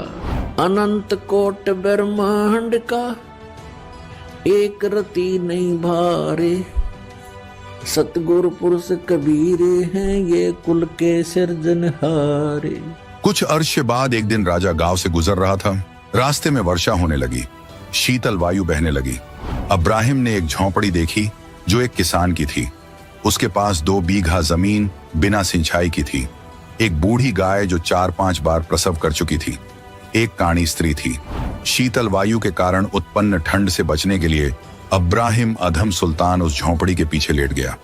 रात्रि में दोनों पति पत्नी बातें कर रहे थे कि वर्षा अच्छी हो गई है, गाय का चारा पर्याप्त हो जाएगा, अपने खाने के लिए भी अच्छी फसल पकेगी, अपने ऐसे ठाठ हो जाएंगे, ऐसे तो बलख बुखारे के बादशाह के भी नहीं हैं। सुल्तान अब्राहिम अधम ये सब वार्ता सुनकर उनकी बुद्धि पर पत्थर गिरे जानकर उनको भविष्य के दुखों से अवगत कराने के उद्देश्य से सूर्योदय तक वहीं पर ठहरा रहा। सुबह उठकर उनकी झोंपड़ी के द्वार पर खड़ा होकर सलाम किया।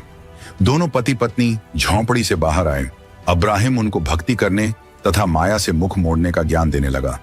कहा कि आपके पास तो एक गाय है, एक स्त्री है, 2 बीघा जमीन है, आप इसी से चिपके बैठे हो, इसे बलख के बादशाह से भी अधिक ठाठ मान रहे हो।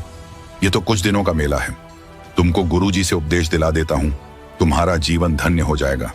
मैं ही बलख शहर वाला सुल्तान अब्राहिम अधम हूं। मैं उस राज्य को छोड़कर परमात्मा की प्राप्ति के लिए चला हूं। उन्होंने कहा कि हमें तो लगता नहीं कि आप बलख शहर के राजा हो। यदि ऐसा है तो तेरे जैसा मूर्ख व्यक्ति इस पृथ्वी पर नहीं है। आपकी शिक्षा की हमें आवश्यकता नहीं है। सुल्तान ने कहा कि रांडी ढांडी नात से ये नरकइये काग और पुलक बुखारा जाग दिया थी कोई पछली लाग। इसके बाद इब्राहिम अधम जमीन का सुल्तान तो नहीं रहा, लेकिन इबादत का सुल्तान बन गया, वली कामिल बन गया। इसलिए उसे सुल्तान या प्यार में सुल्तानी नाम से शोहरत मिली। आगे की दास्तान में इसे सिर्फ सुल्तानी नाम से ही लिखा कहा जाएगा। जैसे धर्मदास जी को धनी धर्मदास कहा जाने लगा था, वे इबादत के धनी थे, वैसे दुनियावी दौलत की भी कोई कमी नहीं थी।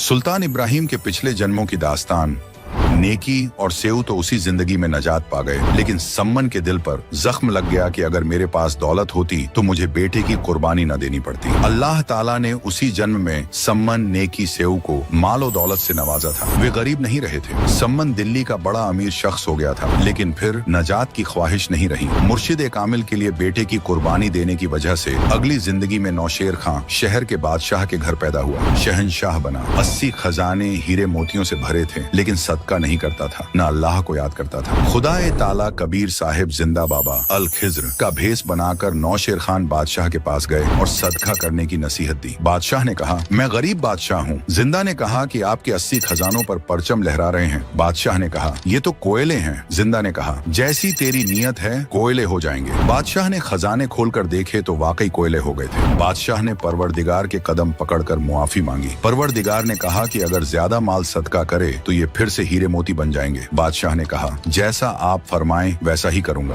खजाने फिर से हीरे मोती से भर गए। इसके बाद बादशाह ने बहुत माल सदका किया। इसके नतीजे में और पिछले जन्म की इबादत की कमाई और मुर्शिद की खिदमत के सबब अगली जिंदगी में इराक मुल्क में बल्ख शहर का बादशाह बना। नतीजा ए सुखन इब्राहिम अधम सुल्तान की दास्तान महज एक मिसाल है पुनर्जन्म या तनासुक की। ऐसे बेशुमार सबूत मौजूद हैं जो पुनर्जन्म के नजरिए को हकीकत साबित करते हैं। मिसाल के तौर पर जिस वक्त कबीर परवरदिगार ने मुसलमान पीर शेख तकी की लड़की को कब्र से निकालकर जिंदा किया, तब उस लड़की ने अपने पुरानी जिंदगियों का तफसील से बयान किया कि कैसे कबीर परवरदिगार उन्हें राबिया बांसुरी की जिंदगी में मिले और उन्हें हकीकी इल्म से रूबरू करवाया, और किस तरह वह राबिया बांसुरी से शेख तकी की बेटी बनने तक का ये पुनर्जन्म का सफर तय किया। अगर पुनर्जन्म को न माना जाए तो इन सवालात के जवाब इस्लामी मुकर्रिरीन के पास नहीं है। जैसे कोई कंगाल है, कोई दौलतमंद है, किसी के औलाद है, कोई बेऔलाद है, कोई रैयत है, कोई बादशाह ए आजम है, कोई नाबीना है, कोई लंगड़ा है, कोई तंदुरुस्त है। यह गौर करना लाजिमी है कि ये फर्क किस वजह से है। अगर तनासुख यानी पुनर्जन्म नहीं माने तो ये अनसुलझी मुअम्मा हमेशा कायम रहेगी। अगर हम पुनर्जन्म मानते हैं तो यह मुअम्मा हल हो जाती है।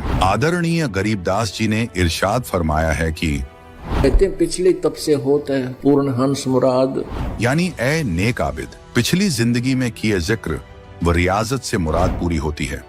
पहले वाले जन्मों में जिसने जैसा जिक्र और रियाजत किया है या गुनाह सवाब किया है, उसी के बुनियाद पर कोई बादशाह बना है, कोई बड़ा मनसबदार बना है, कोई बड़ा सेठ दौलतमंद बना है, कोई कंगाल है, कोई लंगड़ा है, कोई मरीज है, कोई तंदुरुस्त है, कोई बेगम है, कोई मलिका है, कोई कामिल उम्र जीता है, कोई कम उम्र में फौत हो जाता है, कोई हैवान है, कोई परिंदा है, कोई गंदी नाली के कीड़े हैं। यह सब पिछले जन्मों में किए आमाल के बुनियाद पर ही होता है। अभी आपने देखी सच्ची वाकयात पर मबनी इब्राहिम अधम सुल्तान की वीडियो विजुअलाइजेशन के वसीले से। नाजरीन, अब आप इस दास्तान को अल्लाह कबीर जी के सच्चे रहनुमा बाखबर संत रामपाल जी महाराज की जुबानी सुनिए, क्योंकि ये पाक वाणी खुद बाखबर के मुखारबिन से अदा हुई है और ये बेमिसाल सवाब और रूहानी सुकून बख्शती है। कहा कबीर, हम कारवान हो आए, महलों पर ऊंट बताई। बोले पादशाह सुल्ताना, तू रहता कहाँ दीवाना। दूजे का सिद्ध गवन किया रे, डेरा महल सराय लिया रे। जब हम महल सराय बताई, सुल्तानी को तावर आई। अरे तेरे बाप दादा पड़ पीढ़ी, ये बसे सराय में गिद्दी। ऐसे ही तू चल जाई, यो हम महल सराय बताई। अरे कोई कासिद को गलावे, इस पंडित खाने दावे। उठे पादशाह सुल्ताना, वहाँ कासिद गैब छिपाना। तीजे बांधी हो सेज बिछाई, तन तीन कोरड़े खाई। तब आया अनहद हासा, सुल्तानी गहे खवासा। मैं एक घड़ी से जा सोई, तात मेरा यू हवाल होई, जो सोव दिवस अरुराता, तिनका क्या हाल विधाता। तब गए भी बहे खवासा, सुल्तानी हुए उदासा, यो कौन छलावा भाई, या का कुछ भेद न पाई। चौथे योगी वहे अमजिंदा, लिन तीन कुते गल फंदा। दीनी हम साकल डारी, सुल्तानी चले बगबाड़ी। बोले पातशाह सुल्ताना, कहाँ से आए जिंद दीवाना। ये तीन कुत्ते क्या कीजे, इनमें से दो हमको दीजे। अरे तेरे बाप दादा हैं भाई, इन बड़ बद फैल कमाई। या लो लंगर शीश लगाई, तब कुत्तों धूम मचाई। अरे तेरे बाप दादा पड़ पिड्डी, तो समझे क्यों नहीं गिद्दी। अब तू तख्त बैठ कर भूली, तेरा मन चढ़ने को सोली। योगी जिंदा गैब बयारे, हम ना कुछ भेद लहारे। बोले पादशाह सुल्ताना, जा खड़े अमीर दीवाना। ये चार चरित्र बीते, हम ना कछु भेद न लीते। वहाँ कबीर मारा ज्ञान गलोला, सुल्तानी मुख नहीं बोला। तब लगे ज्ञान के बाना, खाड़ी बेगम माल खजाना। सुल्तानी योग लिया रे, कबीर सतगुरु उपदेश दिया रे। छोड़ा 18 लाख तुरारे, सब लाग्या माल बुरारे। छोड़े गज गए बरजल होड़ा, अब बहे बाट के रोड़ा। संग 16 सहस सुहेली, एक से एक अधिक नवेली। छोड़े हीरे हिरंबर लाला, सुल्तानी मोटे ताला। जिन लोक पर गिना त्याग्या, सुन शब्द अनाहद लाग्या। पगड़ी की कॉपी न बनाई, सालों की अल्फी लाई। शीस किया मोकारा, सुल्तानी तजा बुखारा। गण गंधर्व इंदर लर्जे, धन मात पिता जिन सिरजे। बया सपत पुरी पर साका, सुल्तानी मार्ग बाका। जिन पांचों पकड़ पछाड़ा, इनका तो दे दिया बाड़ा। सुन शब्द अनाहद राता, जा काल कर्म नहीं जाता। नहीं कच्छ मच्छ कूरम्बा, जा धौल धरणी नहीं थम्बा। नहीं चंद्र सूर जा तारा, नहीं धौल धरणी गए नारा। नहीं शेष महेश गणेशा, नहीं गौरा शारद बेसा।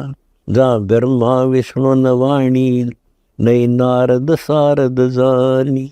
जा नहीं रावण नहीं रामा, नहीं माया का विश्राम। जा परशुराम नहीं परचा, नहीं बलि बावन की चर्चा। नहीं कंस कन है करतारा, नहीं गोपी ग्वाल पसारा। यो आवन जान बखेड़ा, या कौन बसावे खेड़ा। जानो 10वां नहीं भाई, दूजे कूठा हर नाही। जा नहीं आचार विचारा, नहीं कोई सालग पूजन हारा। वेद कुरान पंडित काजी, जा काल कर्म नहीं बाजी। नहीं हिंदू मुसलमाना, कुछ राम न दुआ सलाम। जा पाती पान न पूजा, कोई देव नहीं है दूजा।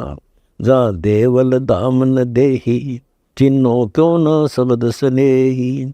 नहीं पिंड प्राण जा श्वासा, नहीं मेर सुमेर कैलासा। नहीं सतयुग द्वापर त्रेता, कहूँ कलयुग कारण केता। यो तो अंजन ज्ञान सफारे, देखो दीदार नफारे। नी बीज सत निरंजन लोई, जल थल में रमता सोई। है निर्भय निर्गुण बीना, सोई शब्द अतीतम चीना। अडोल अबोल अनाथा, नहीं देखा आवत जाता। है अगम अनाहद सिंधा, योगी निर्गुण निर्बंधा। कुछ वार पार नहीं था हम, सतगुरु सब साहन पति साहम। उल्टा पंथ खोज है मीना, सतगुरु कबीर भेद कह दीना। यो सिंधु अथा अनुपम, कुछ ना छाया ना धूप। जहाँ गगन ध्वनि दरवानी, जहाँ बाजे सतसैनानी। सुल्तान अदब जहाँ राता, तहाँ नहीं पांच तत्व का गाता। जहाँ निर्गुण नूर दिवाला, कुछ ने घर है खाला। शीश चढ़ाए पग धरिया, यो सुल्तानी सौदा करिया। सतगुरु जिंदा योग दिया रे, सुल्तानी अपना किया हरे। कह दास गरीब पूर्ण पीरा, सतगुरु मिले कबीरा। नाजरीन, देखा आपने इब्राहिम अदहम सुल्तान ने किस तरह अपना राजपाट त्याग दिया और भगवान के रास्ते पर चल पड़े। उनको सतलोक नसीब हुआ, उन्हें खुदा मिल गए। उस समय कबीर परवरदिगार इब्राहिम अदहम को मिले थे और राजा को सच्ची इबादत देकर उसका जीवन सफल कर दिया। दर्शकों, मंसूर अली व उसकी बहन शिमली को भी कबीर परमात्मा शम्स तबरेज के रूप में मिले थे। सुनिए मंसूर अली व बहन शिमली की कथा। एक समय एक शिमली नाम की लड़की थी और वो किसी गुरु से उपदेशी थी, आस्था भगवान में गणी थी। और प्रारंभ से ही ये ऐसा रहा है कि जगत और भगत का आपस में मतभेद बना रहा, और जिस कारण से भक्तों को बहुत कठिन यातनाएं सहन करनी पड़ी। संसार की रीतियां, सांसारिक जो परंपराएं हैं, वो यहाँ इस काल के जाल में रहने के लिए व्यवस्थित है, एक व्यवस्था है। और जो लोग परमात्मा से परिचित नहीं है वो इसी में, इन्हीं में व्यवस्थित है। उस लड़की की बहुत आस्था थी। नगर के बाहर एक साधु का आश्रम था। वो लड़की उस महात्मा को आहार करा के आती थी, उनकी सेवा भी करती थी और शाम के समय अपने घर आ जाती थी। कुल के लोगों ने, परिजनों ने बहुत कुछ प्रतिबंध लगाए, लेकिन लड़की नहीं मानी। उस शिमली का एक भाई था, मंसूर नाम था उसका। उसको अन्य व्यक्तियों ने कहा कि आपकी बहन शाम के समय और गैर टाइम को वक्त जाती है संत के आश्रम में। देख ले भाई, इज्जत का सवाल है। और पूरे नगर में चर्चा चलती है अपनी बहन को बनाकर। अब साधु का भोजन लेकर, जिस दिन घरवाले भोजन नहीं देते थे तो वैसे जाती थी, उनकी सेवा कराती थी, कोई कपड़े धोआती थी, कुछ देर उनकी चरण दबा देती थी। अब मंसूर ने, भाई ने सोचा कि सीधा संत से बोलना अच्छा नहीं होता। साधु संत बड़े सहनशील होते हैं और सिद्धि युक्त होते हैं। अपराध के विषय में कुछ उठपटांग कहना हानिकारक हो सकता है। उसने क्या किया कि आश्रम के बाहर खड़ा हो गया और जैसी भी कच्ची पक्की कोई द्वार थी, उसके अंदर कोई सुराख था। उस सुराख से वो देखने लगा। छोटा सा आश्रम था, को 100 गज का होगा, गणित 150 गज का, और उसमें एक झोंपड़ी डली हुई थी। संत जी बाहर बैठे थे, गर्मियों के दिन थे, चंद्रमा की रोशनी थी। तो उसने देखा कि लड़की ने जाके भोजन कराया महात्मा को, फिर बर्तन साफ किए, 1-2 कपड़ा धोआ, फिर महाराज जी के चरणों को दबाने लगी, सेवा करने लगी। तो क्या हुआ कि ऐसे उस महात्मा ने हाथ किया, आकाश से एक अमृत का प्याला आया। संत ने पिया, आधा उस बेटी को दिया। संत ने कहा कि बेटी, इसमें से थोड़ा सा, एक नालायक व्यक्ति खड़ा है, उसके भी मार दे एक छींट। इस सुराख के अंदर से जा और उसके भी लगा दे थोड़ी सी, कल्याण हो जा। एक नालायक व्यक्ति खड़ा है। अब उसने जाकर के, लड़की ने आदेश पालन करना था, सुराख में ऐसे कर दिया। उसने देखा कौन है कैसे, तो उसके भी जीभ पर वो थोड़ा सा अमृत की छींट लगी। एकदम उसके हृदय में एक विशेष प्रेरणा हुई कि मैं बहुत पापी हूं, मैं नीच हूं, और ऐसे पाक साफ महापुरुष के विषय में मेरे मन में दोष आया।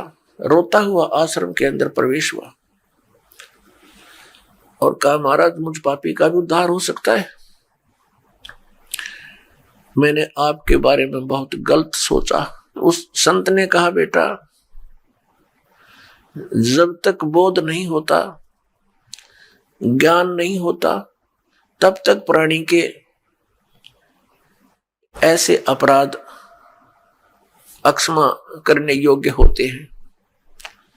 और बेटा कोई जानबूझ कर करोगे, दीक्षा उपदेश लेने के बाद आपके मन में ऐसा संत के गुरु के प्रति दोष आता है, तो फिर आप पाप के भारी बन जाओगे। काफी देर सत्संग सुनाया। प्रतिदिन वो भक्त अपनी बहन के साथ दिल्ली आने लग गया। खूब सत्संग सुना, दोनों बहन भाई मिलकर सेवा करते थे। फिर क्या हुआ कि उसके हृदय में एक ऐसी प्रेरणा हुई, अनल हक। उस संत ने उसको एक मंत्र दे दिया, अनल हक, कि इसका जाप किया कर। अपने आत्माओं, पिछले पुण्यकर्मी प्राणी ही परमात्मा की खोज में लगते हैं। उनको ही इतना शीघ्र इन बातों का असर होता है, संत के वचनों का। तो महान पुण्यात्माओं में से एक था मंसूर, और संत की कृपा से उसके पिछले पुण्य शटाट हो जाते हैं, उदय हो जाते हैं, और वो प्रेरित होकर के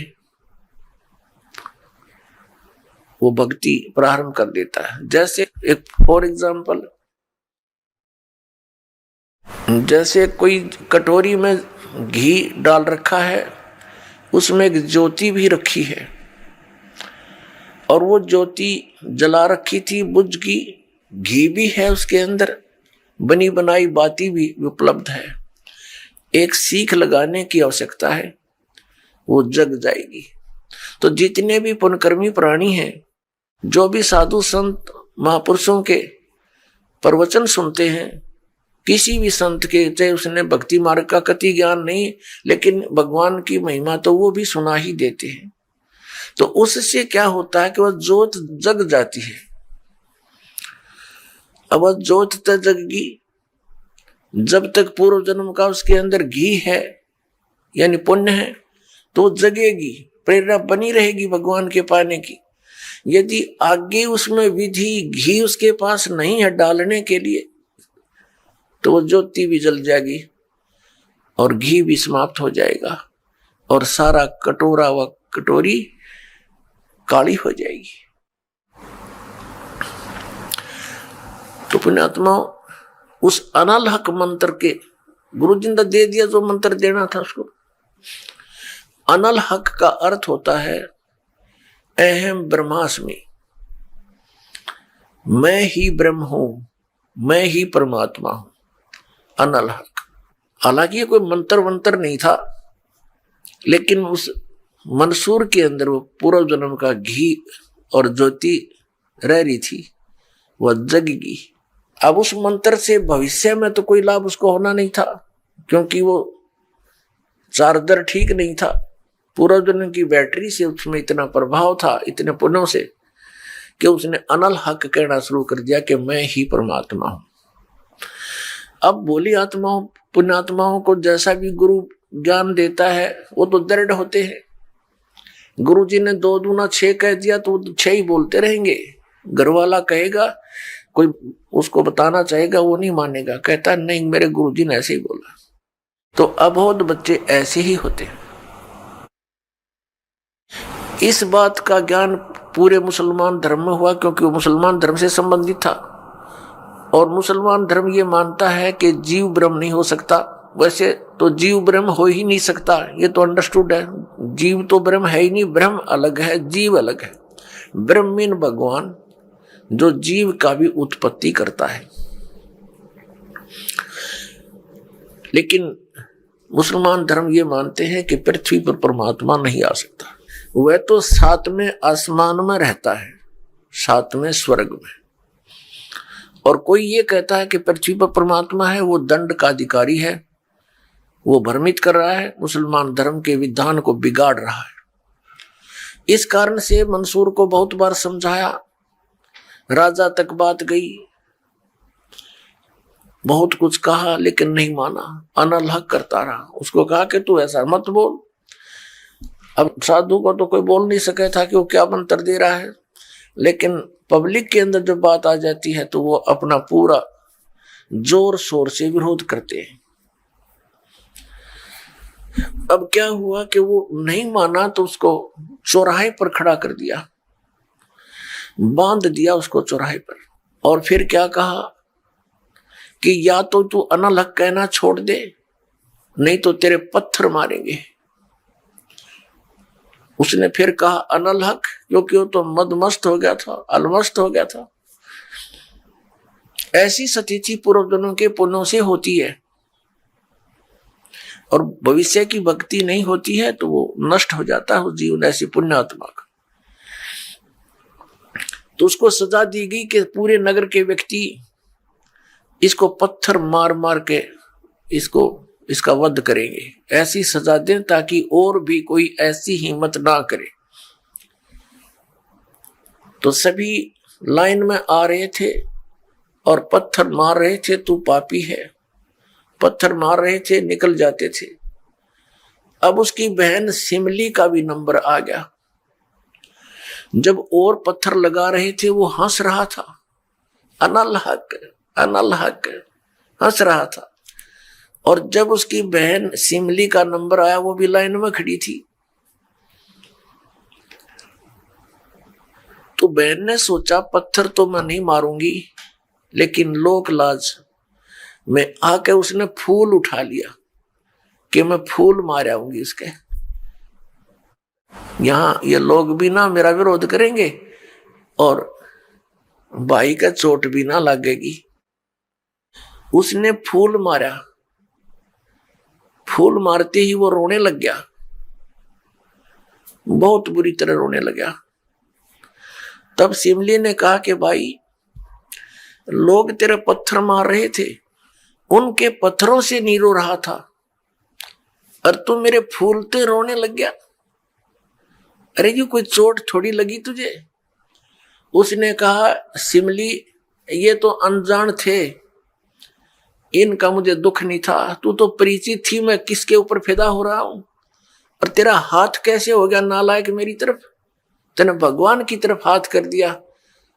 मैं भगवान के लिए डिवोटेड हूं और तूने क्या समझा फिर ज्ञान को? न्यू रो रहा हूं, तेरा जीवन बर्बाद हो गया, तूने ज्ञान समझा नहीं बहन। तेरे फूल का मुझे इसलिए दर्द हुआ, तू तो परिचित थी इस बात में। उसके बाद नहीं मरा वो पत्थरों से, कहने लगा या तो कहना छोड़ दे अनलहक, नहीं तेरा हाथ काटेंगे। उसने कहा अनलहक, हाथ काट दिया। फिर कहा दूसरा हाथ काटेंगे या बंद कर दे, अनलहक। तेरी गर्दन काटेंगे, बंद कर दे, अनलहक, काट दिया। अब उसको गाड़ा नहीं, मुसलमान धर्म में नीचे दफनाते हैं जमीन में, उसको सवा कर दिया काफिर समझकर कि काफिर जलाए जाते हैं, उनकी सोच है। और उस राख को जल में फेंक दिया कि इसका नामो निशान मिट जाए दरिया में। कहते हैं वो राख भी, ऐस भी, वो बबूत भी अनलहक अनलहक अनलहक करती जा रही है। और 1000 मंसूर बनकर गलियों में घूम रहे हैं। सबने दरवाजे बंद कर लिए, टट्टी पेशाब निकल गया, लोगों का घबरा गया, ये क्या हो गया? भगवान का भगत था, ऐसा हो कर दिया इसके साथ। तो पुण्यात्माओं, अब ये ज्ञान है, तत्व ज्ञान है, इसको बहुत गहराई से समझना है। दर्शकों, कादिर अल्लाह के ज्ञान से परिचित होने के बाद मंशूर अली ने अपने शब्द में कहा है, अगर है शौक अल्लाह से मिलने का तो हर दम नाम लो लगाता जा। अगर है शौक अल्लाह से मिलने का तो हर दम नाम लो लगाता जा। न रख रोजा न मर भूखा न मस्जिद जाना कर सजदा। वजू का तोड़ दे को जा शराबे नाम पीता जा। वजू का तोड़ दे को जा शराबे नाम पीता जा। अगर है शौक अल्लाह से मिलने का तो हरदम नाम लो लगाता जा। पकड़ कर इश्क का झाड़ू सफा कर दिल के हुजरे को। पकड़ कर इश्क का झाड़ू सफा कर दिल के हुजरे को। दुई की धूल रक्षर पर मुसल्ले पर उड़ाता जा। अगर है शौक अल्लाह से मिलने का तो हर दम नाम लो लगाता जा। अगर है शौक अल्लाह से मिलने का हर दम नाम लो लगाता जा। धागा तोड़ दे तस्बीह किताबें डाल पानी में।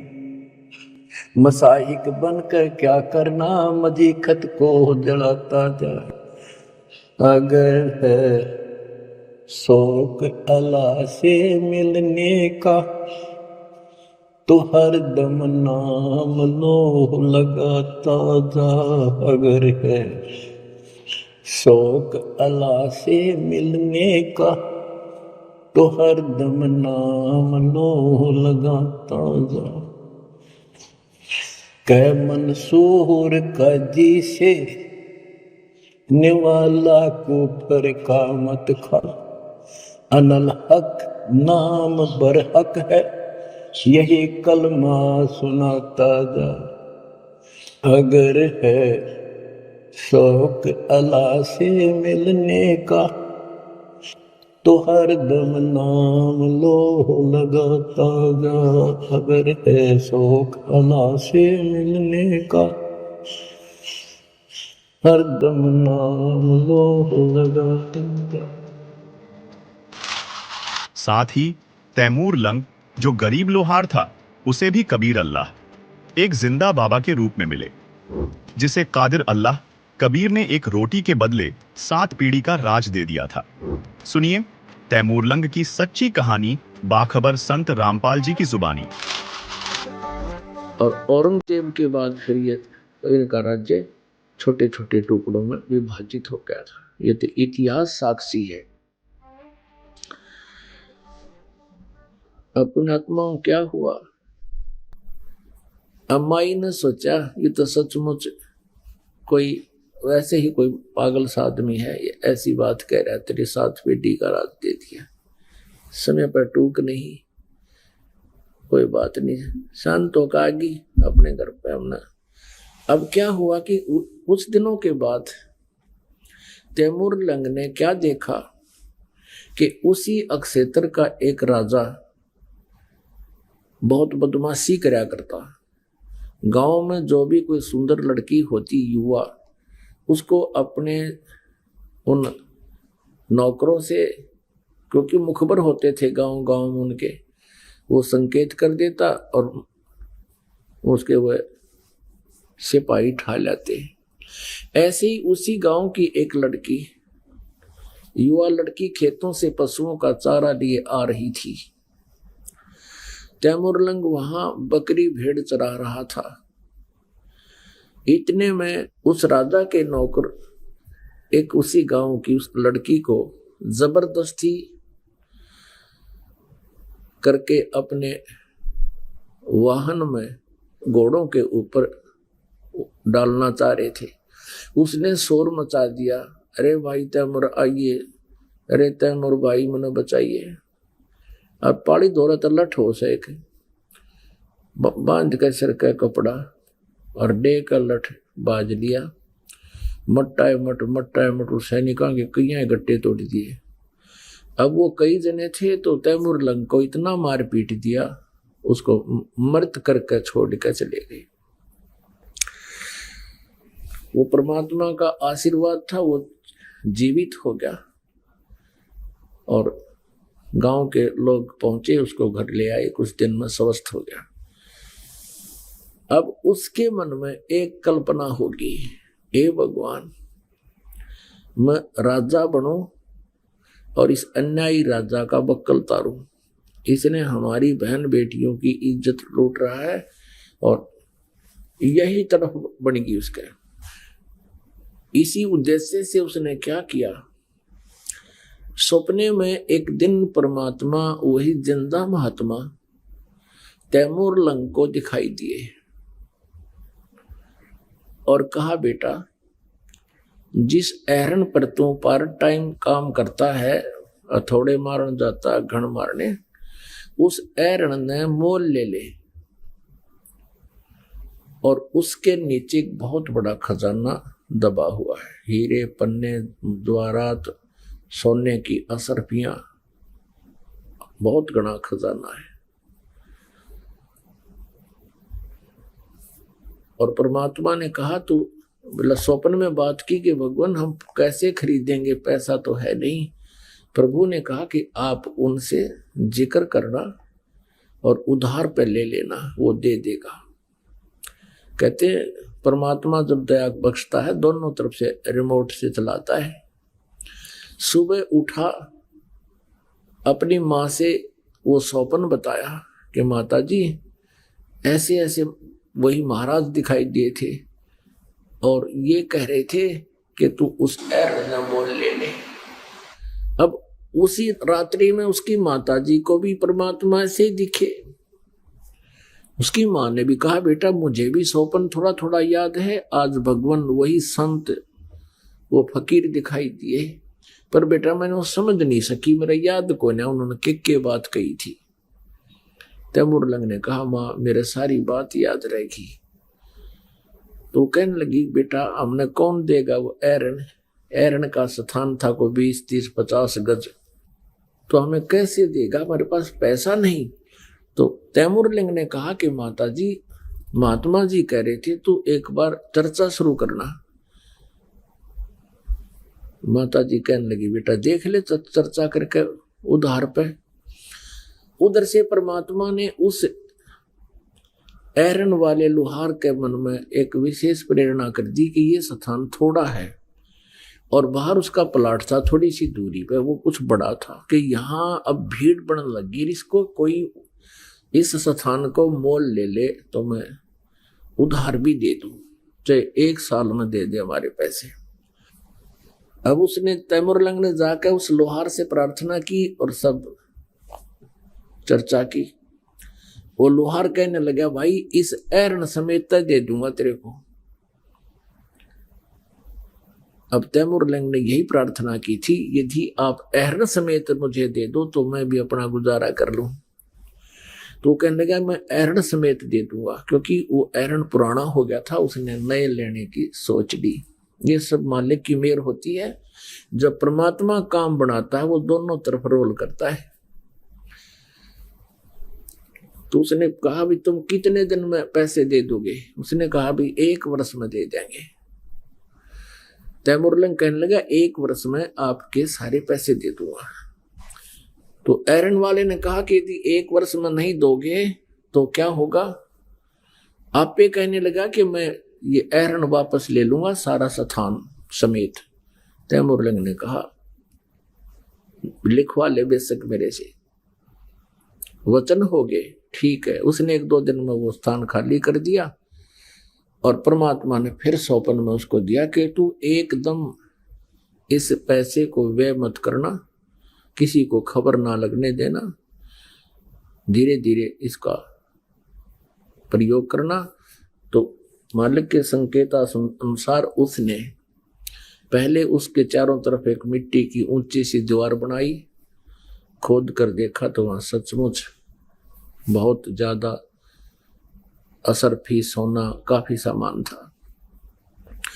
अब उसके फिर वह बात याद आ गई है, भगवान में राजा हो बनो और ऐसे निकम्मे राजाओं को मैं फिर सीधा करूं। अब उसने क्या किया, पहले भेड़ बकरियां लाया मोल, थोड़ी सी 20-30, फिर उनको बेच दिया, फिर 50-60 लिया, फिर उनको बेच दिया, फिर ले आया, फिर और बेच दिया। अब आम व्यक्ति ने सोचा भाई इसका तो भगवान ने हाथ पकड़ दिया और व्यापार में घना वृद्धि होगी। तो धीरे धीरे उसने ऐसा दिखा कि मुझे बिजनेस से बहुत लाभ